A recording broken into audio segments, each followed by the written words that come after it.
We finna get into JD and Jared Kushner. Let's talk about it. Hello, my name is HQ of HQ Reacts. Welcome to my channel.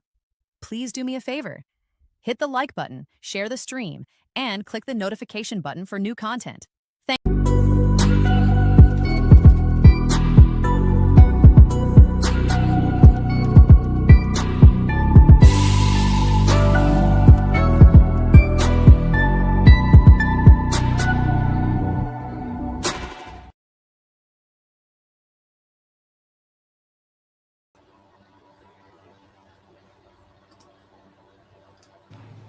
Good afternoon, everybody. How are we doing? Good. So I want to thank the law enforcement officers behind me for being here. I'll answer a few questions, but I want to say just a few things at the outset, just about what I've learned today and what I'm trying to do here. First of all, I want to give a shout out to the Annunciation school shooting families, because, the last time I was in Minneapolis, it was, of course, to meet with some of those families. I understand that a couple of the students have made near miraculous recoveries, and just that was a very special moment for me to be invited into that community at a time of grief. And I hope that all of them know that though I didn't get to see them this particular time, I've been thinking about them and their families quite a bit. Now, to talk about what I am here to do, which is federal law enforcement to enforce our immigration laws, I want to say just a few things. First of all, I wanted to meet with business leaders, with ICE officers, with local law enforcement to try to understand a little bit better what's going on, so that we can tone down the temperature a little bit, reduce the chaos, but still allow us as a federal government to enforce the American people's immigration laws. That is the purpose of my visit. Now, this is step one or step two of that process. There's going to be a lot of work that follows through from here. I'm happy to talk about that, but I think I learned a few things that were very important. So number one of the things I learned is that the guys behind me are doing an incredible job. And frankly, a lot of the media is lying about the job that they do every single day.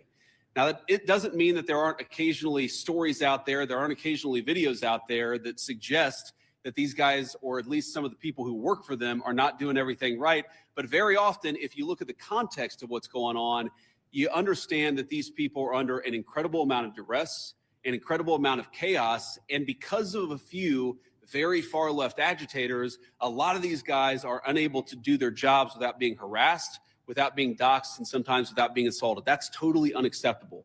And that's one of the things that I want to send a message to is, yes, come out and protest me, protest our immigration policy, but do it peacefully. If you assault a law enforcement officer, the Trump administration and the Department of Justice is going to prosecute you to the fullest extent of the law.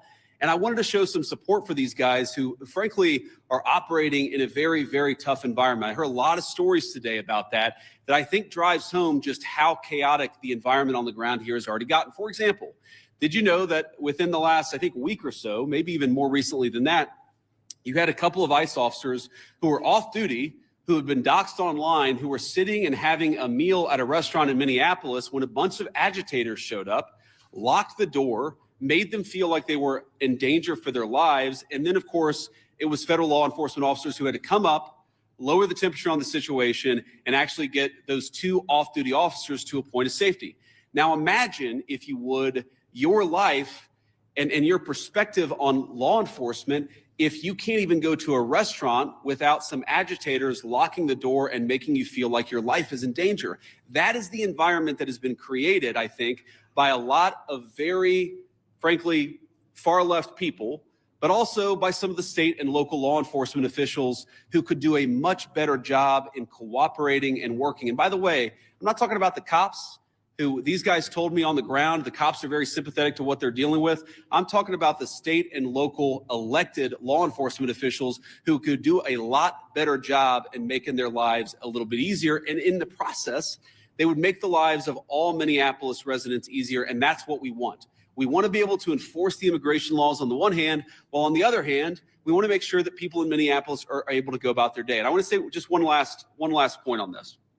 So I heard from a business leader today who told me a very tough story. And I think so much of what's gone wrong in Minneapolis is people not trying to understand the perspective of somebody else. Try to understand what somebody else is experiencing, whether they're a law enforcement officer or anybody in the community here in Minneapolis. So they told me a story about this manufacturing facility where an illegal immigrant was being arrested And as these employees are going into the manufacturing facility, all of a sudden an illegal immigrant shows up. They don't know it's an illegal immigrant. And then a bunch of ICE officers descend.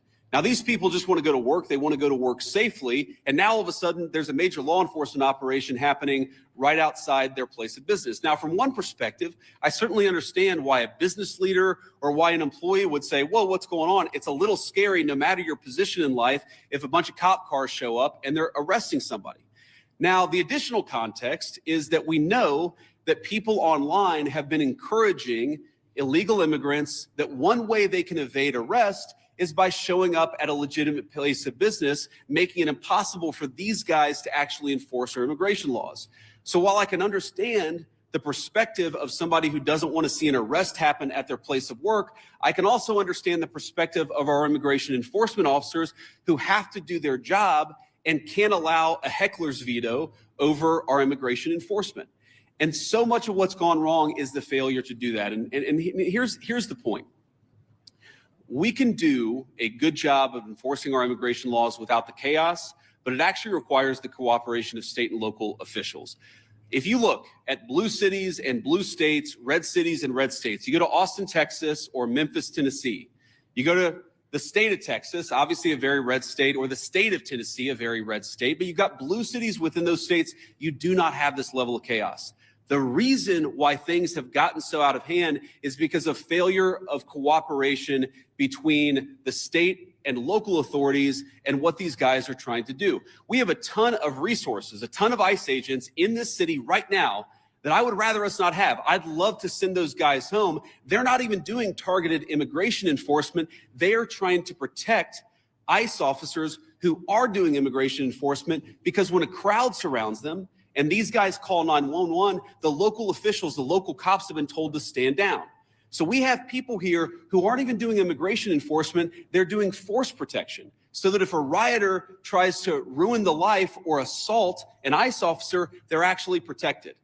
Now, why doesn't it make more sense for the local cops to get involved in that situation? Why not just have the mayor or the local officials tell the police officers, you know what, if an ICE officer is being assaulted by a far left agitator, you are invited, you should actually help them. That's what would work out in any normal situation, and that's what happens in nearly every jurisdiction, red or blue, in the United States of America. The reason it hasn't happened here is because the local authorities have been told, stand down, do not help ICE, promote the violence, promote the agitation, but don't do anything to lower the temperature and lower the chaos. That's a problem. Here's another example of how the lack of cooperation between state and local officials makes it harder for us to do our job and turns up the temperature. Let's say, for example, we have a criminal migrant who is a sex offender. And let's say that we've got to go and arrest that person who, Democrat or Republican, wants a sex offender living in their community. I would assume, I would hope that most people don't. But because they're an illegal alien, we don't know their last address. We may have known their address 3 years ago, but we don't know their address now.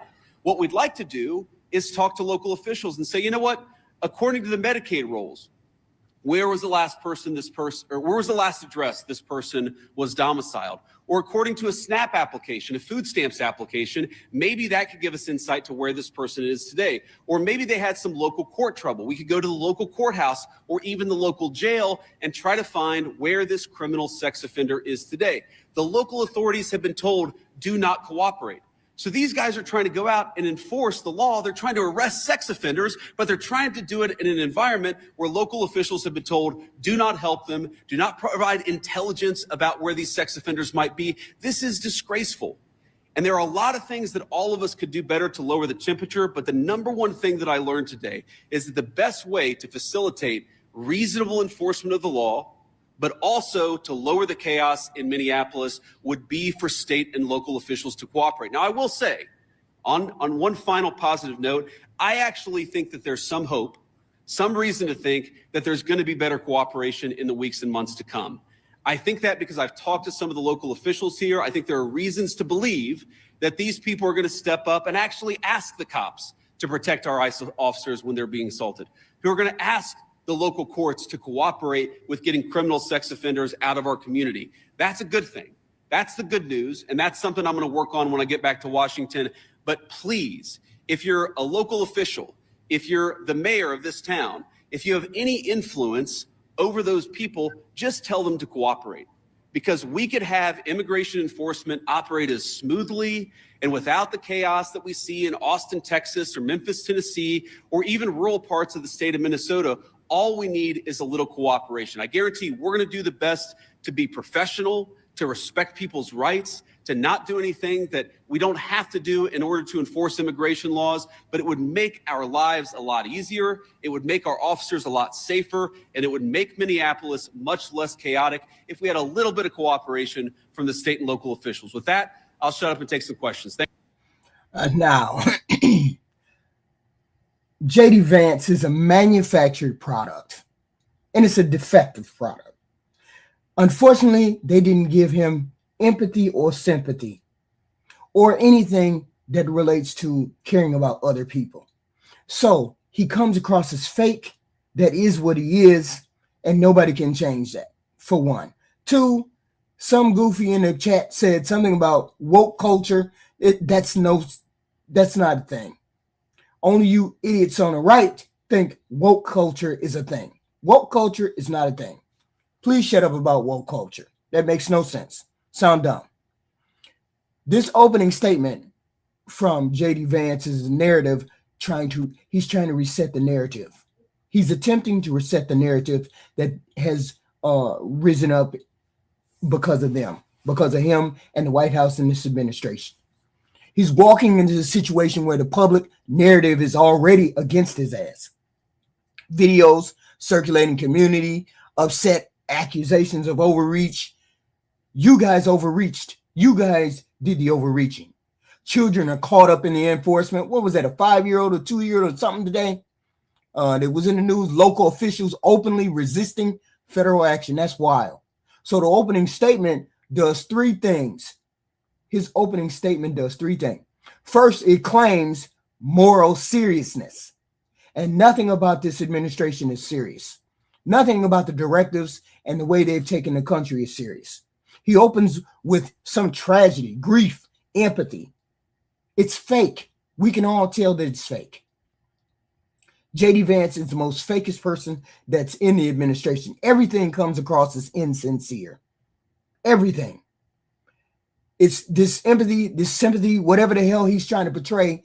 This is meant to establish emotional credibility before the harder defense begins, because he's finna come with another defense. To the public, it feels like it's less like shared grief and more like positioning, as if empathy is being used as credibility. He just doesn't have it. I don't like JD Vance because he's fake, and I can tell that he's fake, and he's always been fake ever since he's been on the camera. He's like a once failed homosexual, whatever, according to his past. Second, he redefines the problem. The problem, instead of the controversy being about ICE and their tactics and the fact that they're killing American citizens, putting fear in the community, he reframes the issue as, it's caused by other people, the protesters, media, local officials. You notice that he kept using the far left. Who the fuck is the far left? All them damn people that's out in the street ain't no far left, but you continue to see this administration try to weaponize language against the Democrats. It's good. It works because we got goofy goofies in the chat talking about Democrats did X, Y, and Z. I got to play a video for you goofy MAGA people so we can get this shit straight. The demonization and the destruction of this country has come under the hand of Republicans. Okay. So anyway, he's trying to frame it as though it's far lefty people and protesters and media. That matters because whoever defines the problem controls the solution. That's the way it works. If chaos is the problem, enforcement must be the answer according to him. Okay. Third, he shifts the responsibility downward towards the people. The federal government is portrayed as patient, lawful, restrained, while local leaders are framed as irresponsible, obstructive, problem, chaos. Like they didn't come into the community and bring that chaos with themselves. That this ICE didn't bring this chaos to this community all on their own. This absolves the federal decision makers of the accountability that they have for how enforcement looks and feels on the ground. How the public receives this, how it should be received. Americans, I don't know about nobody else, but JD Vance does not make me feel safe. I do not feel comfortable under a JD Vance rule in any way, because I know that he's fake, because I know he's manufactured, because I know he lies straight through his teeth. It's though when he says things, he turns around and says a complete opposite when he gets in front of people that he wants to talk to in a different way. He's always fake. His back is never the same. Okay. So all we hear from him is defensiveness. His tone signals that the administration feels attacked. You're attacking me. I'm the victim. It's always a victim. The administration is always victimized somehow. We got to be victim. They're always attacking us. The left. Those protesters, those woke people. It's never about the accountability that they need to take. They never take accountability for what they have done. Okay? They feel attacked. So let's circle the wagons. Even people who behave regular, ordinary, normal Americans is being painted and labeled as leftists. So they're trying to paint a narrative and then you already got goofies thinking that Democrats are evil. So they continue to spin the narrative right along with them, right? So people believe immigration laws should be enforced. We get all that. Everybody does. Everybody believes immigration laws should be enforced, but not the way you all are doing it, by killing innocent American people. You shouldn't even be engaging with American people. You should not even be engaging with American people. We shouldn't even know about fucking ICE. We shouldn't even know who the hell ICE people are for them to be doxxed. We shouldn't know jack shit about ICE people, yet we do. Okay? We don't trust this administration. This administration has lost trust. So they're asking us to comply with them, and they haven't illustrated any kind of trust. I'm gonna listen to the question. Thank you, guys. This is your question. Vice President Vance, a local school district here is alleging ICE agents detaining a 5-year-old after preschool on Tuesday. We've also seen multiple American citizens detained by ICE in the last 6 weeks. Are you proud of how your administration is conducting this immigration crisis? So, is he proud of how their operation is going regarding this 5-year-old detainee? Well, I'm proud of the fact that we're standing behind law enforcement, and I'm proud of the fact that we're enforcing the country's laws. But, you asked a question about this 5-year-old kid. I actually saw this terrible story while I was coming to Minneapolis. We just left Toledo, Ohio this morning for an economic messaging event. And I see this story, and I'm a father of a 5-year-old, actually, a 5-year-old little boy. And I think to myself, oh my God, this is terrible. How did we arrest a 5-year-old? Well, I do a little bit more follow-up research. And what I find is that the 5-year-old was not arrested, that his dad was an illegal alien. And then when they went to arrest his illegal alien father, the father ran. So the story is that ICE detained a 5-year-old. Well, what are they supposed to do? Are they supposed to let a 5-year-old child freeze to death? Are they not supposed to arrest an illegal alien in the United States of America? If the argument is that you can't arrest people who have violated our laws because they have children, then every single parent is going to be completely given immunity from ever being the subject of law enforcement. That doesn't make any sense. No one thinks that makes any sense. Now, there are so many of these cases like that where if you just understand the context, there have been a number of situations that I've looked into personally where I say, wait a second, we don't want ICE arresting American citizens. They're supposed to be enforcing the immigration laws against illegal aliens. So then I look into it and I find out that the American citizen who was arrested took a swing at an ICE officer. You can't have that happen. And of course they have to defend themselves. And of course they have the right to detain somebody who assaults a law enforcement officer.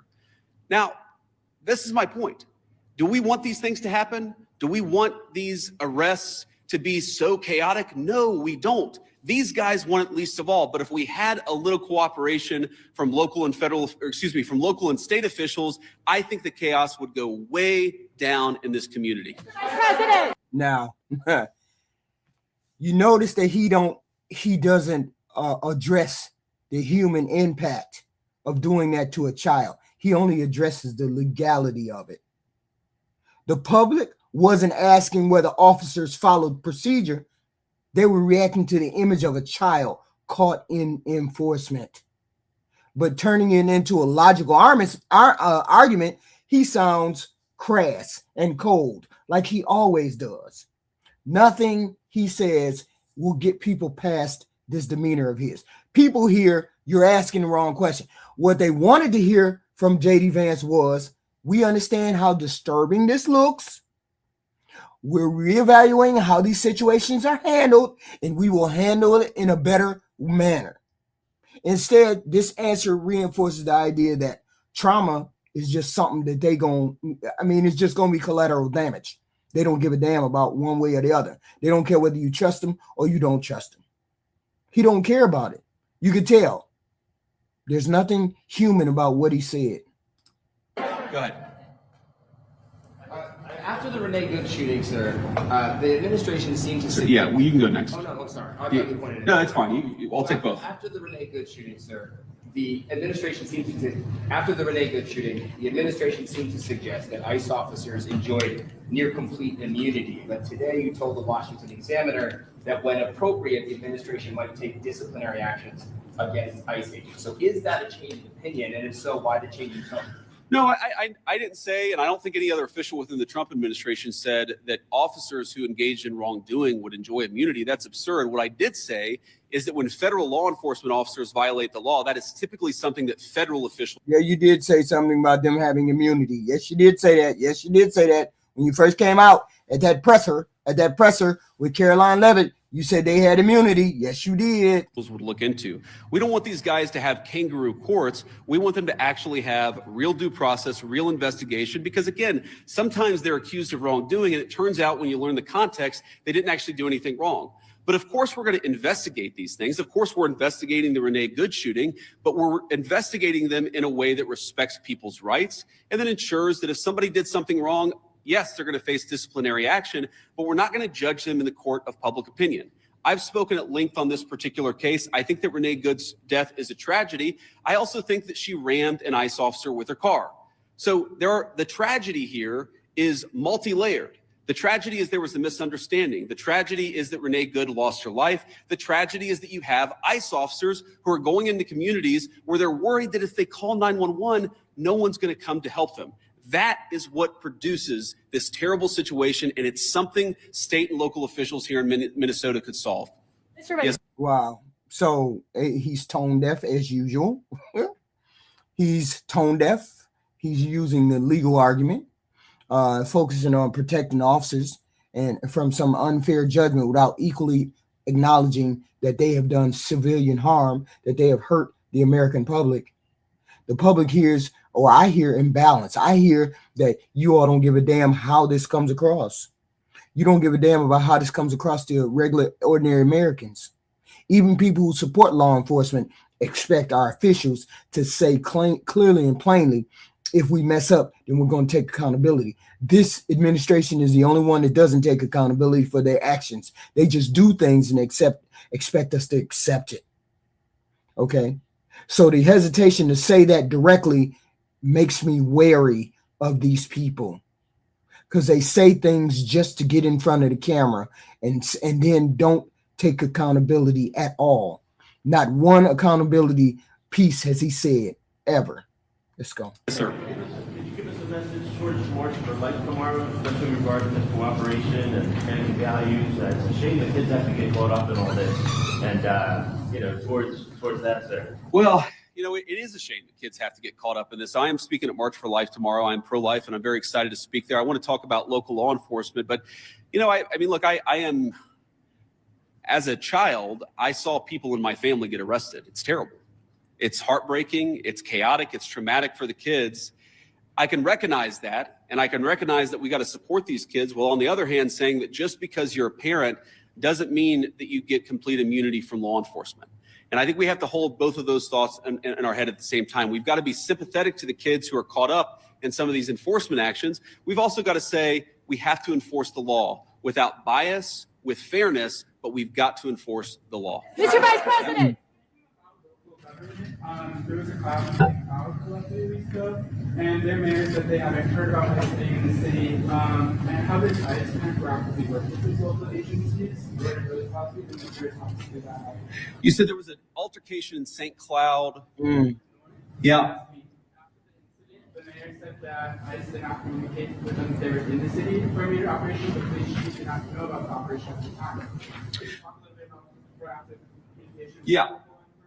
Yeah, it's one of the takeaways. I've talked with these guys before we came on the stage, but during our roundtable and some of the other conversations we've had, communication, we absolutely want to ensure there's good communication between federal officials and state and local officials. And I'm sure that we can do better on that. We absolutely want to make sure that we are communicating, but that also requires a two-way street. And that's the point that I make about state and local officials.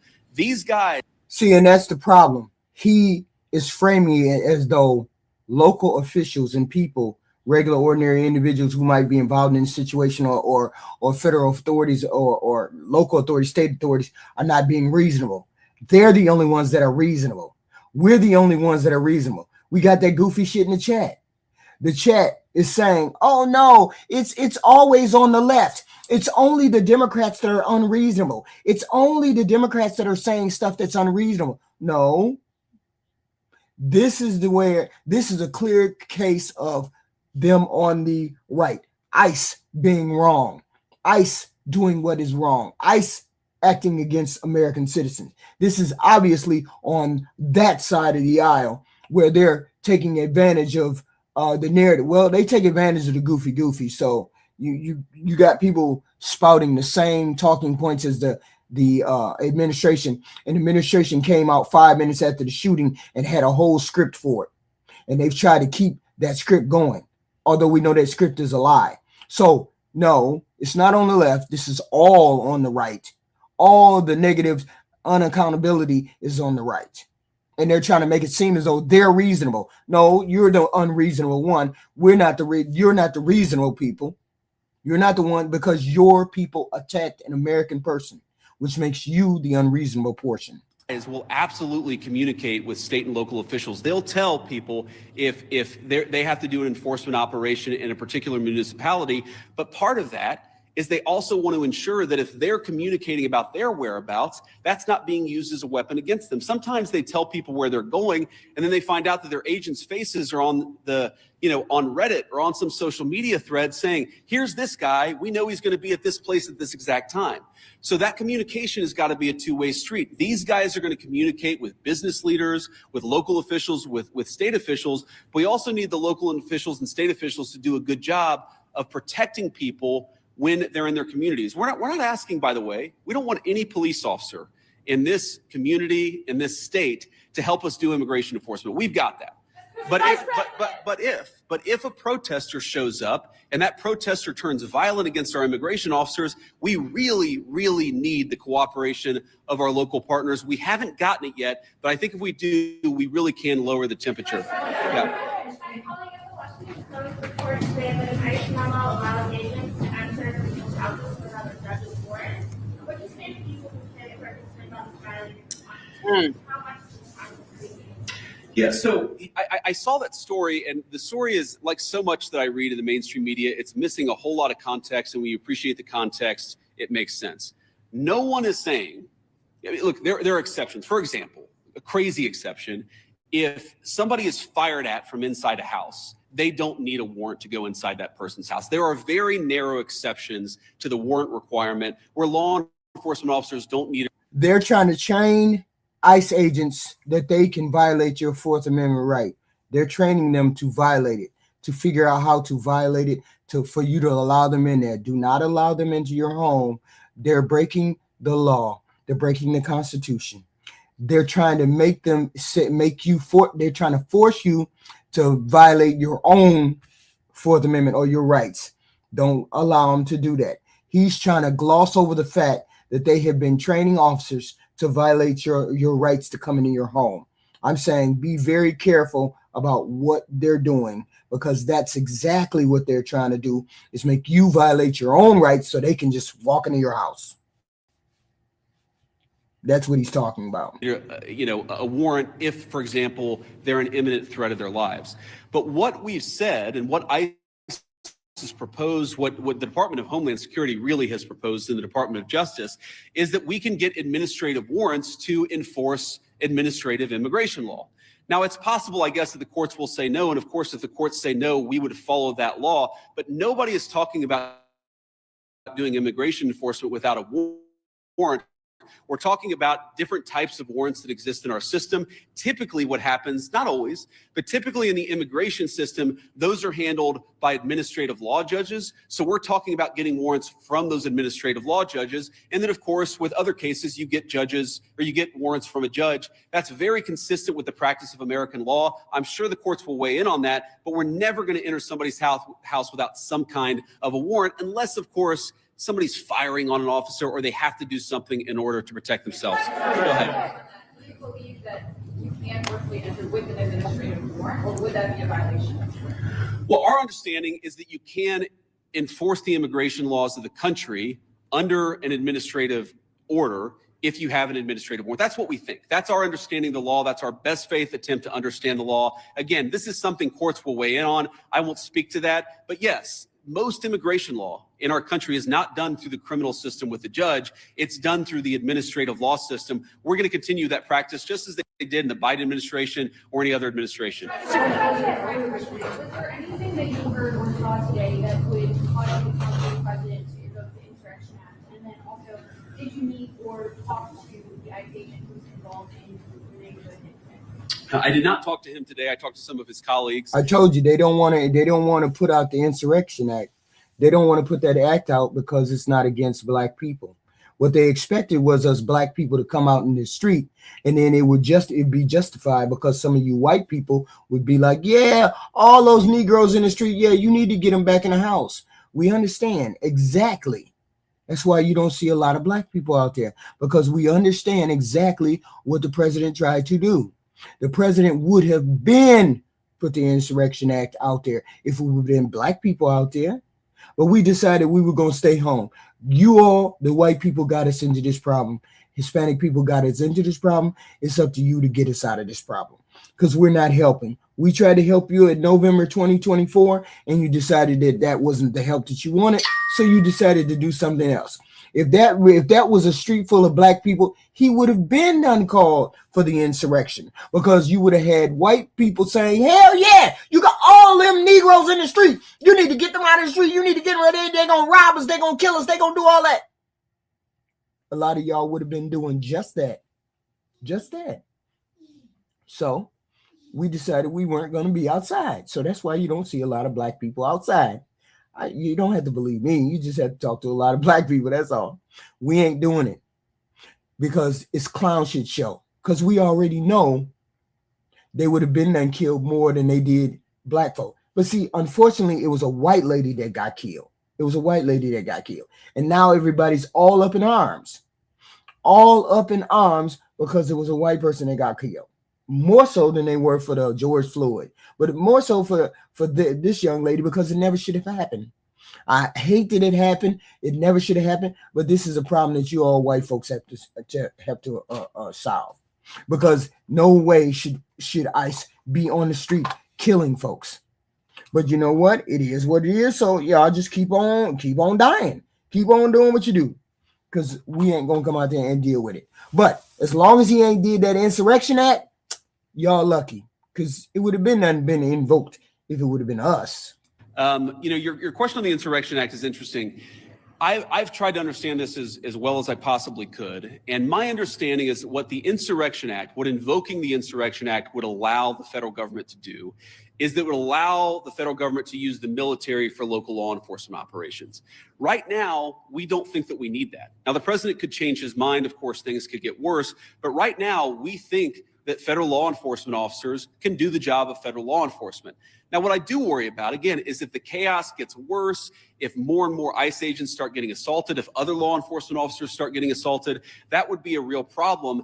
But again, we have so much federal law enforcement resources here right now. We have so many people here that we do not want to have here. I do not want so many ICE officers in Minneapolis Minneapolis right now. I mean, good Lord, it's really, really freaking cold outside.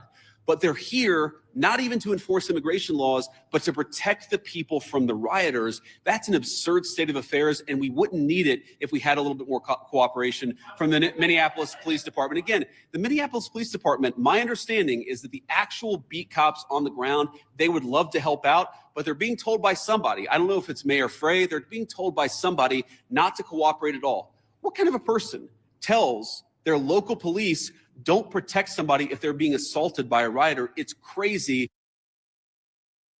See, and this skips over the fact that you all and your Gestapo tactics ended up killing an innocent woman. This is the problem. You all don't seem to understand that you all killed an innocent woman. And you think it's okay because all of you and your supporters, Kristi Noem and the president, all of you came out and said her death didn't matter. All of you said she deserved to die. All of you said it doesn't matter. She deserved to die. She was out there. She was driving her car. She was about to run over him. All of you said she deserved to die. So therefore, if she deserved to die and we all don't think she deserved to die, then obviously we're in protection mode. We're in defense mode. Everyone is in defense mode that doesn't believe this garbage, okay?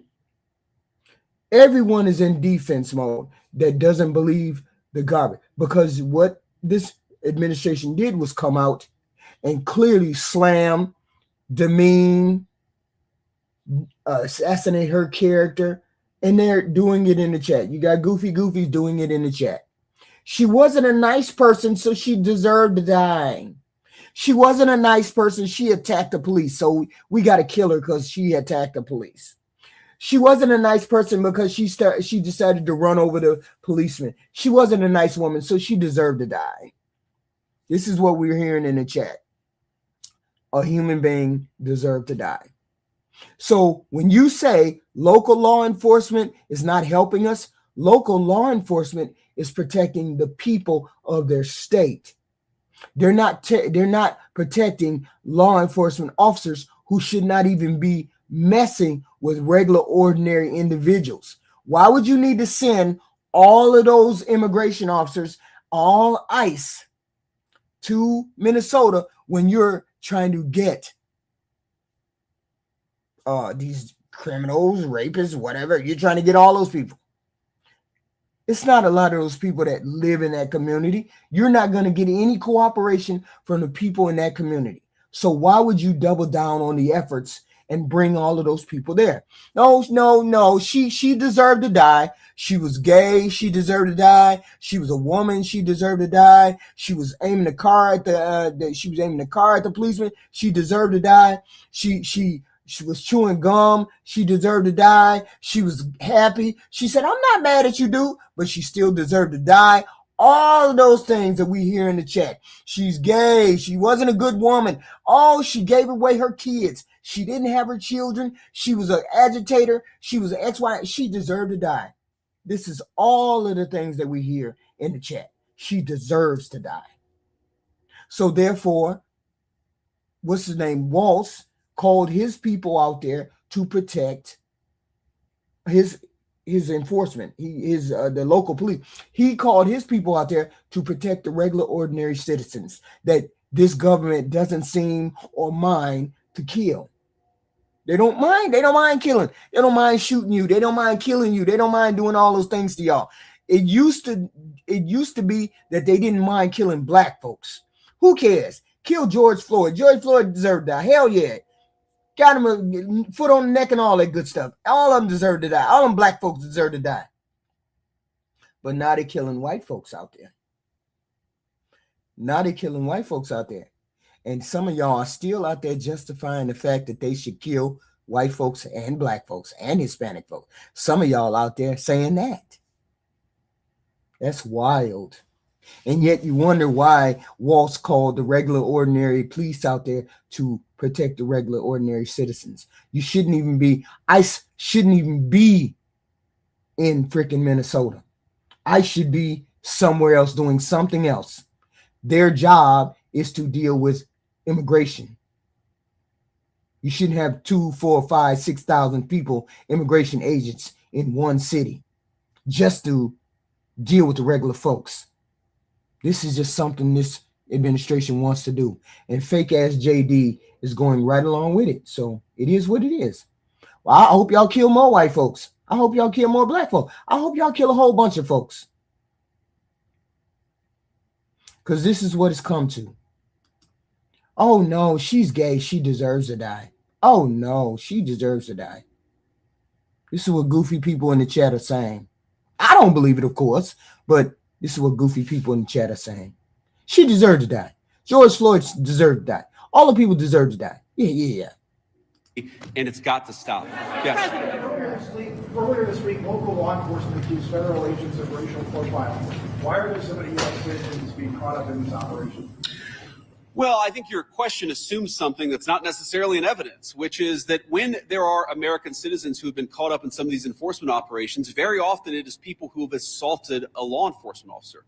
They're not being arrested because they violated the immigration laws. They're being arrested because they punched a federal law enforcement officer. That is a totally reasonable thing. Now, to the accusation of racial profiling, look, it's something that we take very seriously. We will take accusations of racial profiling back to Washington. We'll certainly look into them as they come up. But this is not a group that's going around and looking for people who violated the law based on skin color. They're looking for people who violated the actual law. No. Don't try to whitewash it. We know the Supreme Court. I know y'all went to the Supreme Court to ask them, can y'all get people based on their accent and their skin color? We know y'all went to the Supreme Court and asked for that, and they gave it to you. On top of other factors, other mitigating factors, but that's the primary factor, because those are the two things that you can see and hear. You can see and hear somebody's color, and you can see and hear somebody's accent. So we know that it's already based on those things. We get it. The law of our immigration system in this country. And so long as we had more cooperation, I think they could do these things in a much more targeted way. They would actually know where some of the bad guys are. I mean, again, you hear things that are hard to believe, but I've confirmed that they are true. Sex offenders. No, watch his words. He's going to try to invoke yours, the goofy goofies who fall for it. Oh, let me say murderer. Let me say rapist. Let me say pedophile. Let me say all these words and then get the MAGA goofy crowd all riled up. Yeah, we got to get rid of it. Fall for it again. We got to get rid of those pedophiles. We got to get rid of those people. Watch this. Listen to the way he uses words to get you goofy MAGAs to listen. Who we're trying to get off the streets, who the local officials won't tell us their last known address. So then the local officials say, oh my God, these guys are doing widespread targeted enforcement operations, when in reality, we would love to just go to one house. The local officials won't tell us which one house to go to. Mr. Vice President. Wait a minute, hold on. See, this is dismissal. Of course, it's dismissal through context, of course. While some cases may indeed involve assault, I get all that. The insistence that stories are misleading, created by the leftists, created by this far left thing, dismisses the whole thing. It dismisses everything as us being gullible or goofies for us believing that you guys are arresting American citizens. We done had proof of that in the last 2 days. That's wild. Most Americans, regular Americans, not you goofy MAGAs, you should be alarmed because he's misinforming people. We know for a fact that you're arresting American citizens. You shouldn't even have anything to do with American citizens. The minute you see an American citizen, you should, as an ICE agent, you should walk right past them to where you know there's illegal immigrants too. You should be rushing right past them, not to say anything to Americans. But y'all engaging the Americans. You're engaging them, and you're fighting them, and you're throwing them to the ground, and you're arresting them, and you're taking them, and you're kidnapping them, and you're doing all that shit. So this is telling us we shouldn't believe our lying ass eyes. Okay. Our concerns are naivete. Our concerns are not important. Okay. Don't react to what you see with your eyes. It's not true. We got a bunch of far left agitators doing all this. The lefties are doing everything. Y'all sound goofy as hell. We're going to take the last question.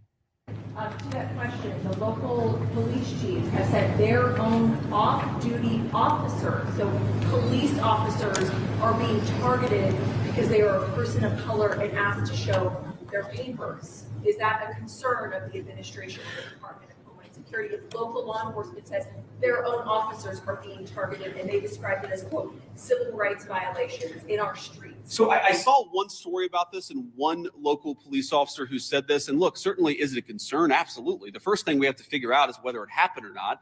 And then if it happened, whether there is a good explanation or a bad explanation. And of course, if somebody... It ain't no good explanation. We already know what the explanation is. The whole point is that you're just targeting people because of their skin color, or you're targeting them because of their accent. We get all of that. It's like, oh, they're just attacking ICE agents. We just have to do what we have to do. We don't know. We can't tell. We don't know. That's wild.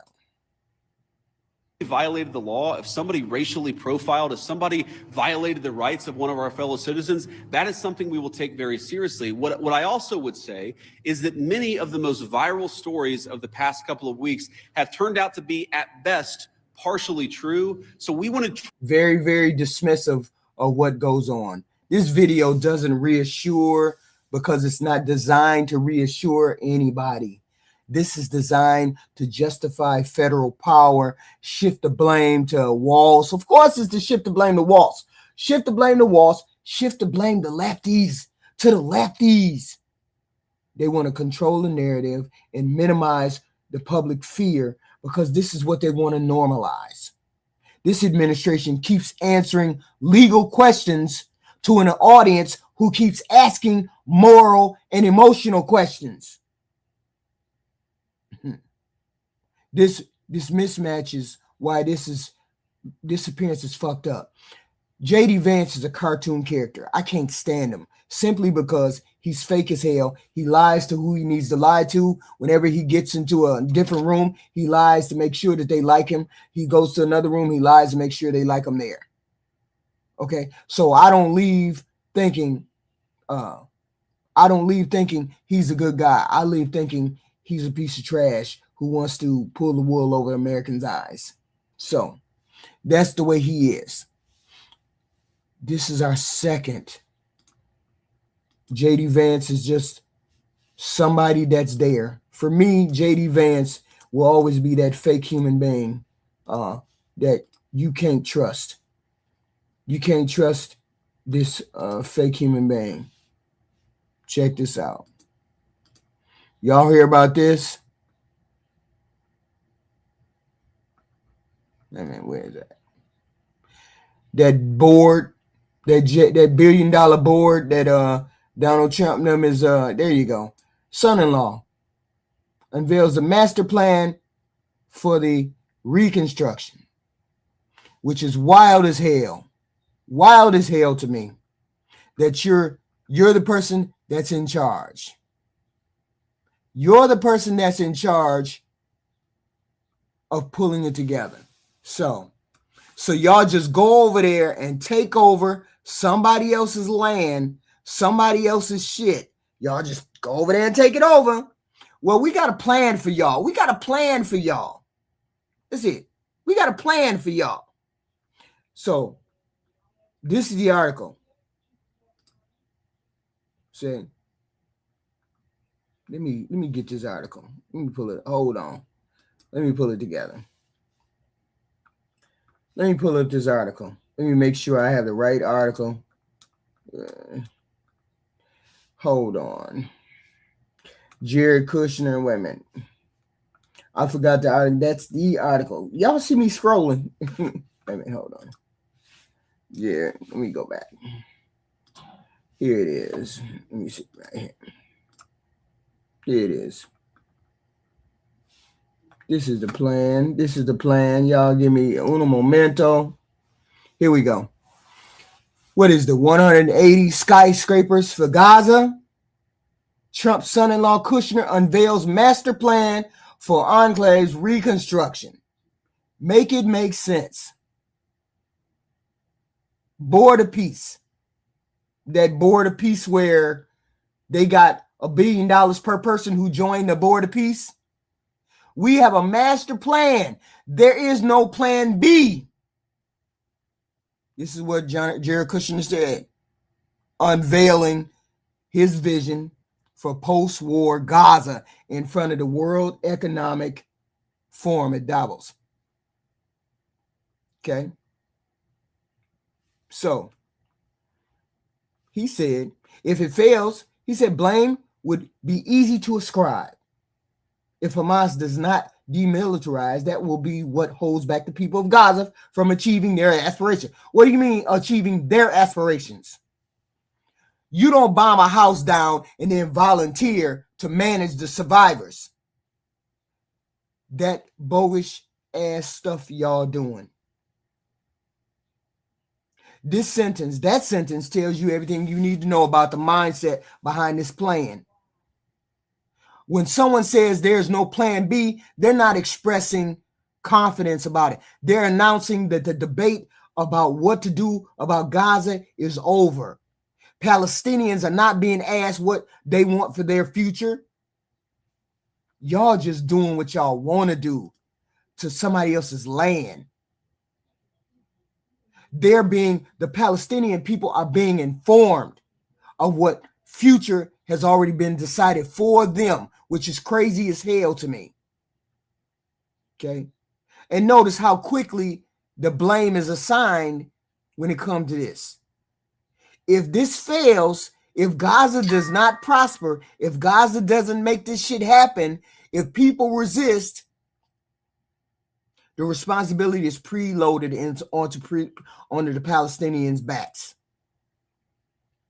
That framing erases the reality that Gaza has been devastated and blockaded and controlled long before this plan was ever announced.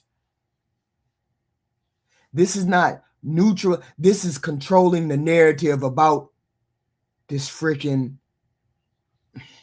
This is wild. So the presentation, which felt somewhat rushed, took place immediately after the signing of the charter. Okay, Kushner, the president's son-in-law, who played the leading role in brokering that agreement, leaned into optimism. He said, "There's one notable omission: the International Stabilization Force, a key part of the Trump original ceasefire plan for the Gaza Strip. Here's a look at some of the key points." This is wild. This is where see, I'm almost embarrassed. It's almost embarrassing. You know, this is where it becomes clear about how we got here. This Board of Peace thing was not created for the Palestinians. It's not created for the Palestinians. They don't care. It was not the result of Palestinians' elections or public consent. It was created under the Trump authority outside Gaza, after Gaza had already been reduced to rubble. They don't have no ceasefire over there. Them Israelis is breaking them people off. Them Israelis is trying to get rid of those people, those Gaza people. I'm trying to break it down so you understand it, Brooks Briel. So goofy people like you understand it. Okay? I'm breaking it down for goofy people like you. Okay? The Gaza people don't have anything to do with this. They may say there's a council, but there ain't no council. This matters because they gonna rebuild. They got $1 billion. They don't have no money to rebuild. Every country on this planet could give them money and let them rebuild and do their own thing. They could do their own thing. Okay? Governance structures are built after destruction. I get that. They're not collaborative, but by default. They're imposed. The absence of the International Stabilization Force, is that what it's called, Stabilization Force? It's not a technical oversight. It removes a neutral buffer and leaves the control concentrated in the hands of those who already hold power. They've been bombing these people ever since they've been there. They've been trying to get rid of these people all this time. So they're getting rid of all these people. And this is the way they're doing it. Yellow areas is where they live. How would you feel if you had a piece of land, and somebody came over to your piece of land and told you where, when, and how to do whatever they wanted to do with your land? They telling them what they want to do with their land. Okay? They telling them what they want to do with their land. Okay? Listen carefully what Gaza being turned into on the map. This is not being turned into a sovereign place, not a self-governing society. This right here, what they showing you, this is a destination. Tourism. All this pink right here is going to be hotels, luxury hotels, right here. Okay. Luxury hotel. When the hell do these people got time to do that? And then they're going to make the people who live there work for them. Make the people who live there work for them. I don't know what this is. I can't really tell. I think this is like the exit out of the place. I ain't sure. This yellow is the homes. This green is trees and sports arenas and shit like that. And theaters and nightclubs. And this pink is a real expensive beachfront property. Yeah, there you go. Beachfront property. There you go. Tourism, hotel, airport. This is the language of this development. They're not getting any say in what happens there. Okay. When a place is rebuilt primarily for visitors and investors, the people who live there are no longer the priority, which they're not. They become the labor. They become the service providers. They become background figures in their own land. At New Raha, I think this is New Raha right here with this orange tip, more than 100,000 permanent housing units would be built, along with 200 schools and more than 75 medical facilities. New Gaza is intended to be a center for industry with the aim of achieving employment. So y'all get to work in your own country. Y'all don't get to say nothing about your country, but you get to work there. The scale is enormous. We get it. 2 years of Israeli bombardment have left more than 80% of Gaza's buildings damaged or destroyed. Yes, of course, of course. I could have sworn that Palestine had all of that land, and then Israel came along and decided that they wanted it, and there was a fight between them in 1939, 37, or some shit like that, and NATO decided they were going to separate the land, and then Israel, over years and years, started taking over more and more of the Palestinian line, even though the NATO had separated it, I guess. Okay. No, I'm not willfully ignorant. I know for a fact this is what came down. I don't know the motivations between it, but I do know NATO separated Israel and Gaza. And I do know Israel and Palestine. And I knew Palestine was there. And I know Palestine was there first. Okay. It wasn't NATO. Who was it that told them they had to separate? Who drew the lines, the maps? It was NATO who drew the lines and the maps. It was 1937 or 39. I know what the hell I'm talking about. Shut y'all's ass up. So this sounds generous on the surface. It does. But look at what is missing. There's no mention of political rights, no discussion of the borders, no elections, no Palestinian state. This is not a national vision. This is something that they want. This is something that Jared and Donald Trump came up with. That $100 billion, that board of what the hell is it? The board of peace. That's the board that with everybody who has to put $1 billion in. Wait a minute, hold up. Did Donald Trump put $1 billion into that fund too? And where did he get $1 billion from if he put $1 billion in there too? Where did Donald Trump get $1 billion from? Is that the American people's money that we find out that he's using? I bet you it's the American people's money. I bet you it is. Okay. Gaza is not being redesigned as an economic zone that looks impressive from the outside. It's being made. This is what it's supposed to look like. This is what it's supposed to look like. The new Rafah. Did Donald Trump put $1 billion in?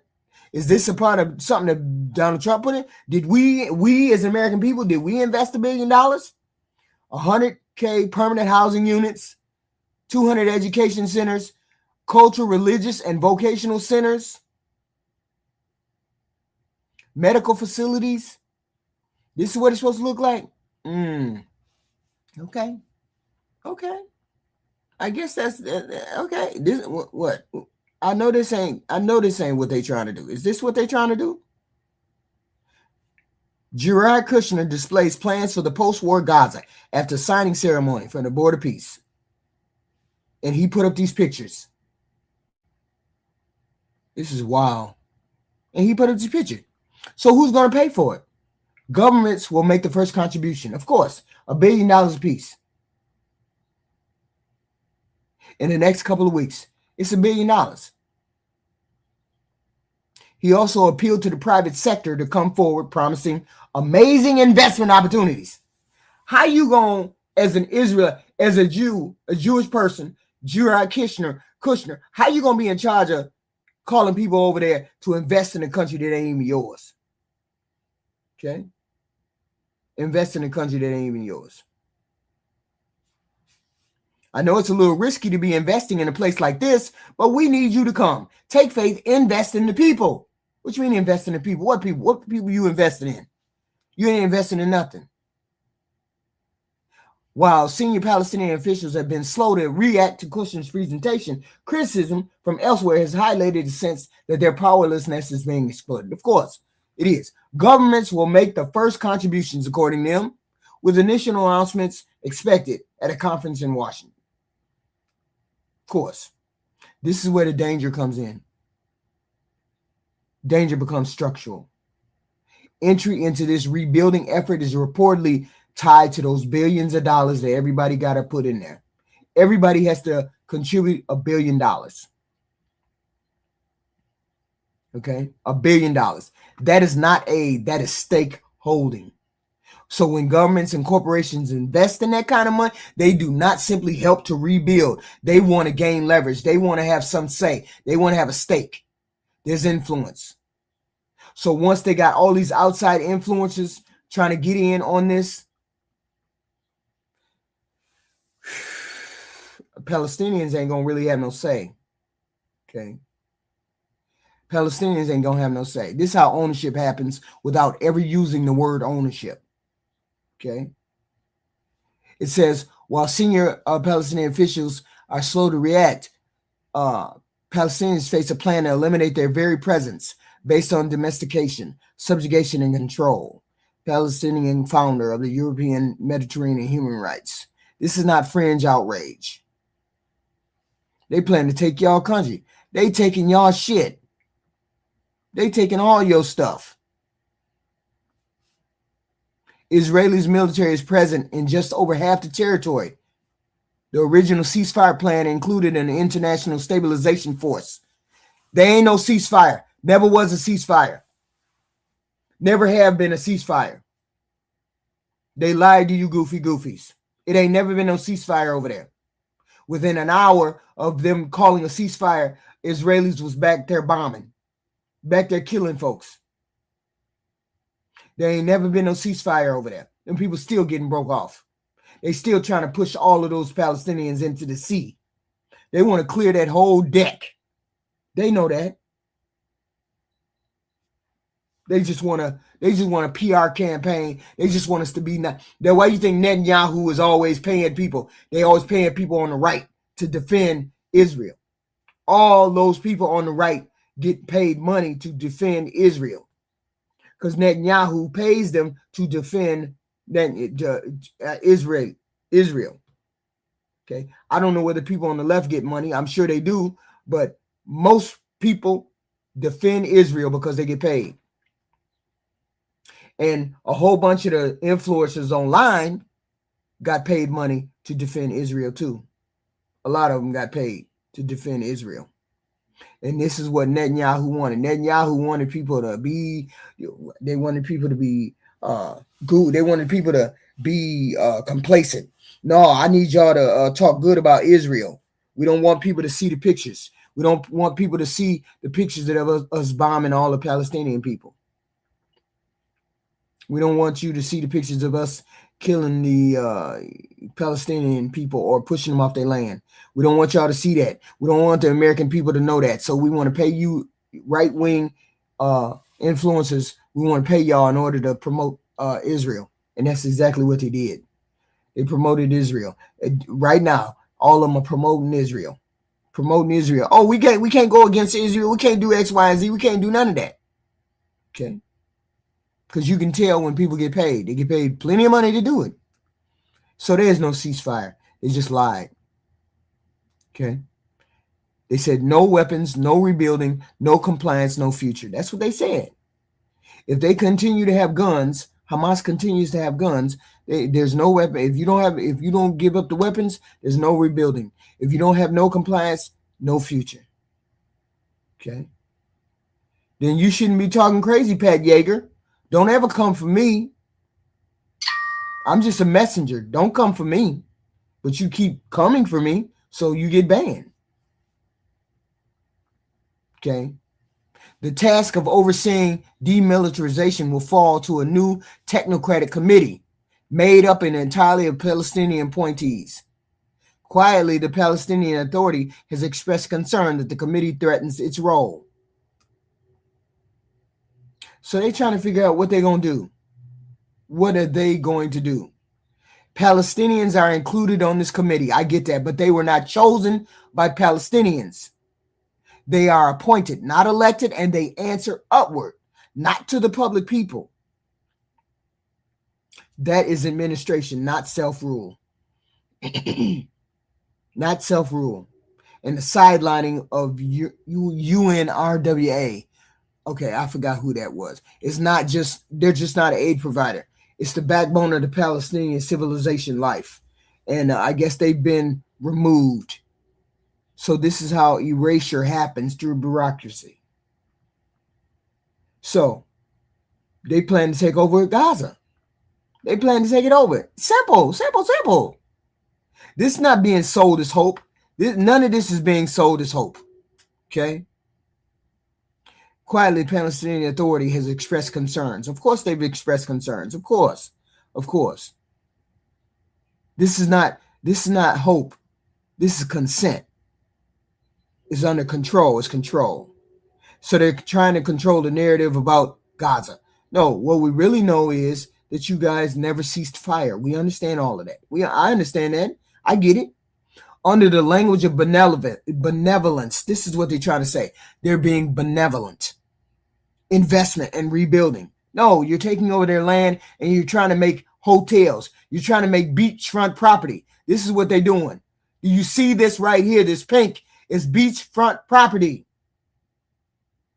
After a land has been ravaged and destroyed and pushed off of their land, people have been subjugated. Now you want to make hotels out of their land and then make them servants for the rest of their life. They don't own jack shit. You don't own shit nothing. Ain't shit to own. So they being repositioned as visitors and workers in a homeland they no longer control. A place rebuilt for investment, tourist, and geopolitical interests. Them people not interested in helping y'all. They ain't interested in helping us. Where's the golf course? Golf course is somewhere in this green right here. People live in these things. The yellow. People live in the yellow. Golf course, sports centers, nightlife, discos, stores, all that shit is in the green. Okay. All that shit is in the green. This is beachfront property. I think this is the what the hell is that called? Where they bring boats and shit. I can't think of it. And then this is how they come in and out. Okay. So they already done made up the whole thing. How they want it to be. How Jared Kushner put it together. So it's being rebuilt for investment, tourist, and political gain. You don't bomb a house down and then volunteer to manage the survivors and where they stay. You don't call it peace when the people who live there are no longer allowed to own what's there. Okay. You need to get up out of here then. You definitely need to get up out of here. Right here. You need to get up out of here. And I'm going to help you out. Because that's some dumb shit right there. So this is what they're doing with the master plan. You invest $1 billion,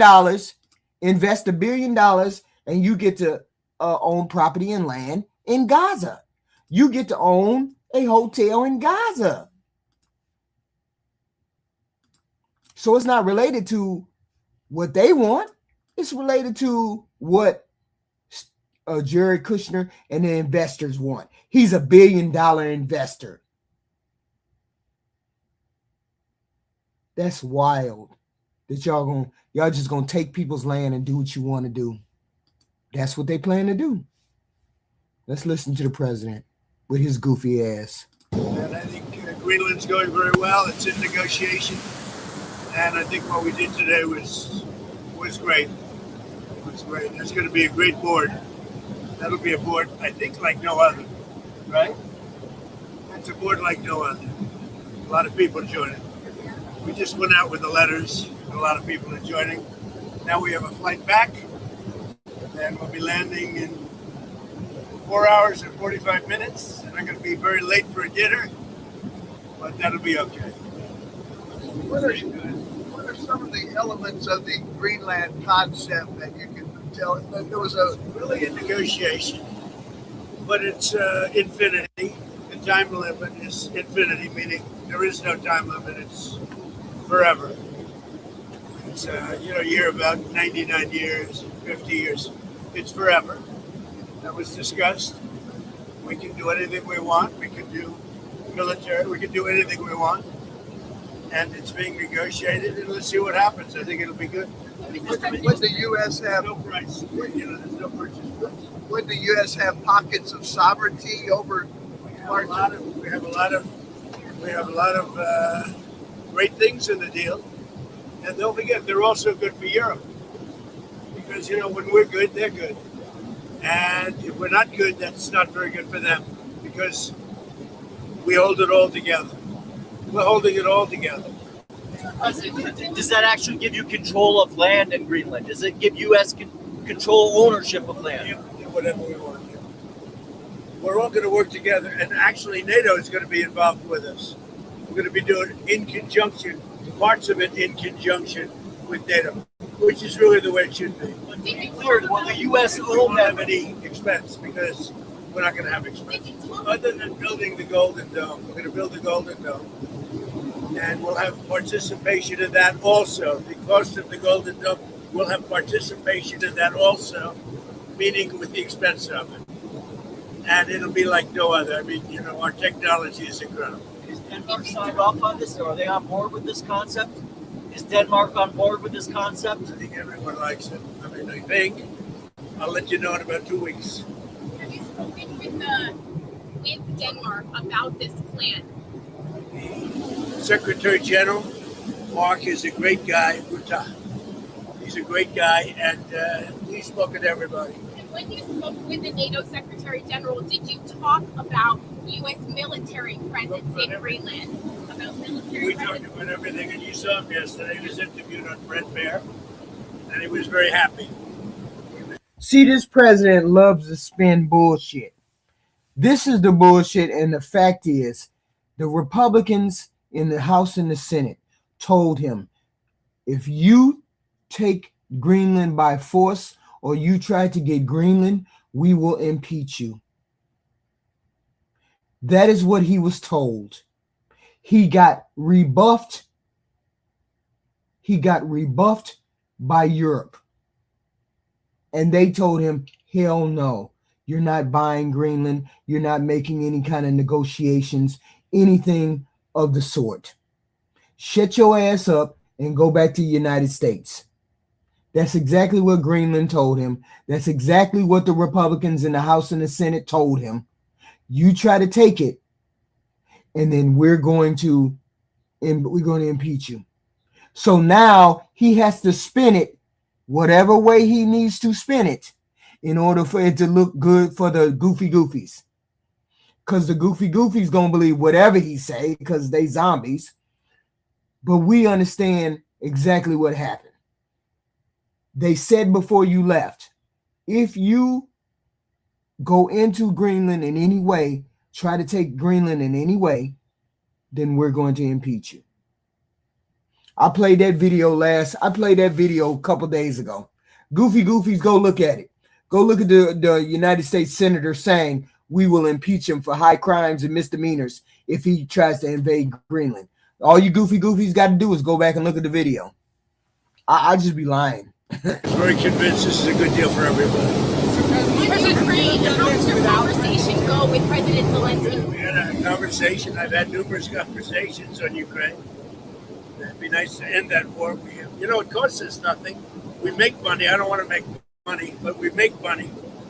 Whereas Biden spent $350 billion stupidly and lost a lot of money. But it's not about the money. It's about 25 to 30,000 soldiers a month, mostly soldiers. Are you ready to A month of being killed.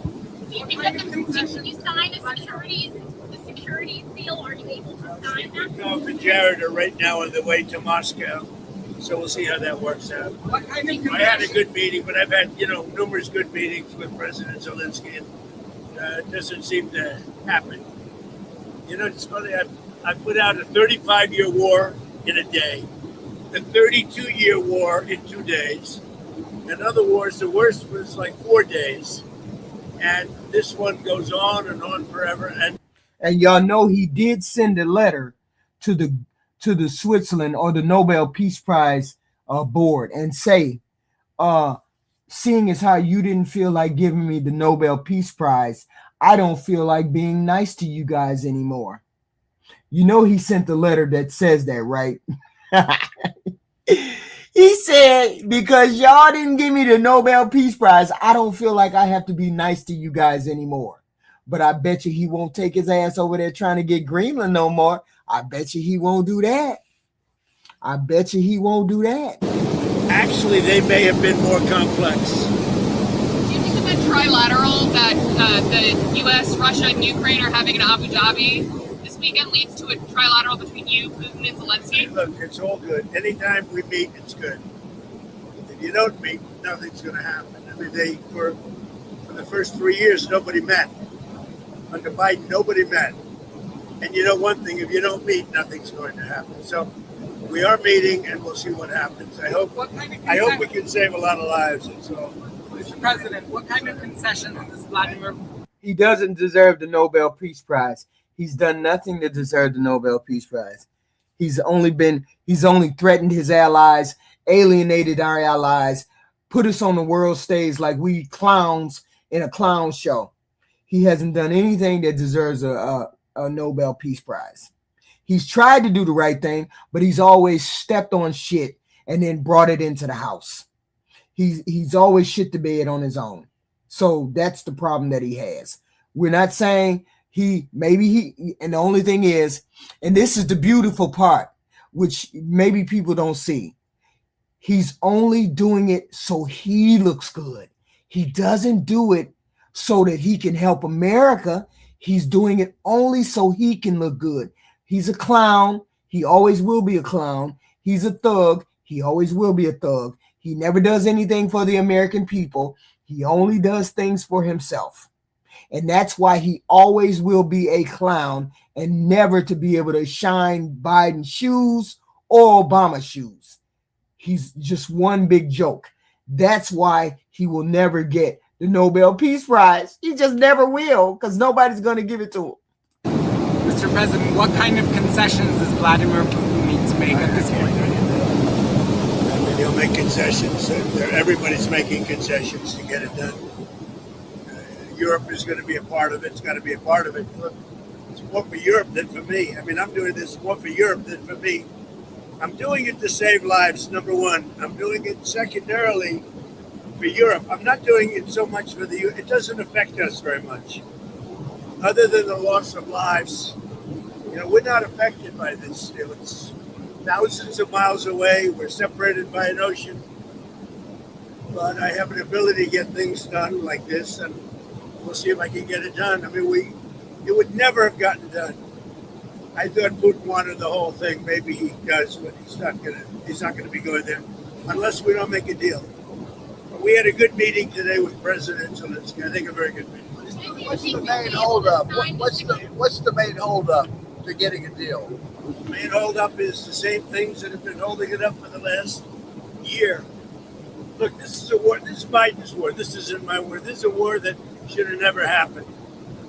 But it's complex because you have beaches and bounds, you have streets, you have rivers, you have everything. You know, where does it end? So it's a little bit complicated.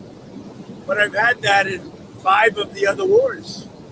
You know, there are beaches and bounds. It's a location. It's boundaries. And I got them done fast in days, and this one is just going on. You know, what's happened here is there were times when Putin didn't want to make a deal, times when Zelensky didn't want to make a deal, and it was like opposite times. Now I think they both want to make a deal, but we'll find out. No, Zelensky wants his land back. Zelensky wants Russia to get up off his territory. Give me my stuff. Get out of my land. You're not getting no more. Either way it goes, Russia don't want to stop. Russia's doing exactly what you tried to do to Greenland, except Russia got the balls to do it all the way and stay there. Ain't nobody stopping him. He don't want to stop him because he admires that person. He admires this Zelensky. No, he admires this Putin. Yeah, Putin. Did something change that makes you think that Putin and Zelensky now are serious about it? I don't make any predictions. There are no changes. I think that President Putin would like to make a deal. I think that President Zelensky would like to make a deal. What did Zelensky say today? I mean, he came all the way there to meet you. What did he say? He said he'd like to make a deal. I mean, you know, there's not much you can say. People know the parameters. It's not like, you know, we're discussing things that have been discussed for 6 or 7 months. I know it was originally a part of Russia. Goofy. I know that. Goofy. And he came and he said he wants to make a deal because I wasn't necessarily sure. I think he should want to make a deal. It's pretty tough. It's really tough on the people of Ukraine. Mr. President, how they live without heat, where it's 20 degrees below zero. You know, it's very cold. It's a very... Oh, sorry. That's a colder climate for the most part than Canada. But they live without heat. I asked him, I mean, how do they do that? And he gave me an answer. Is the board of peace? This board of peace is just to help. It's just a big.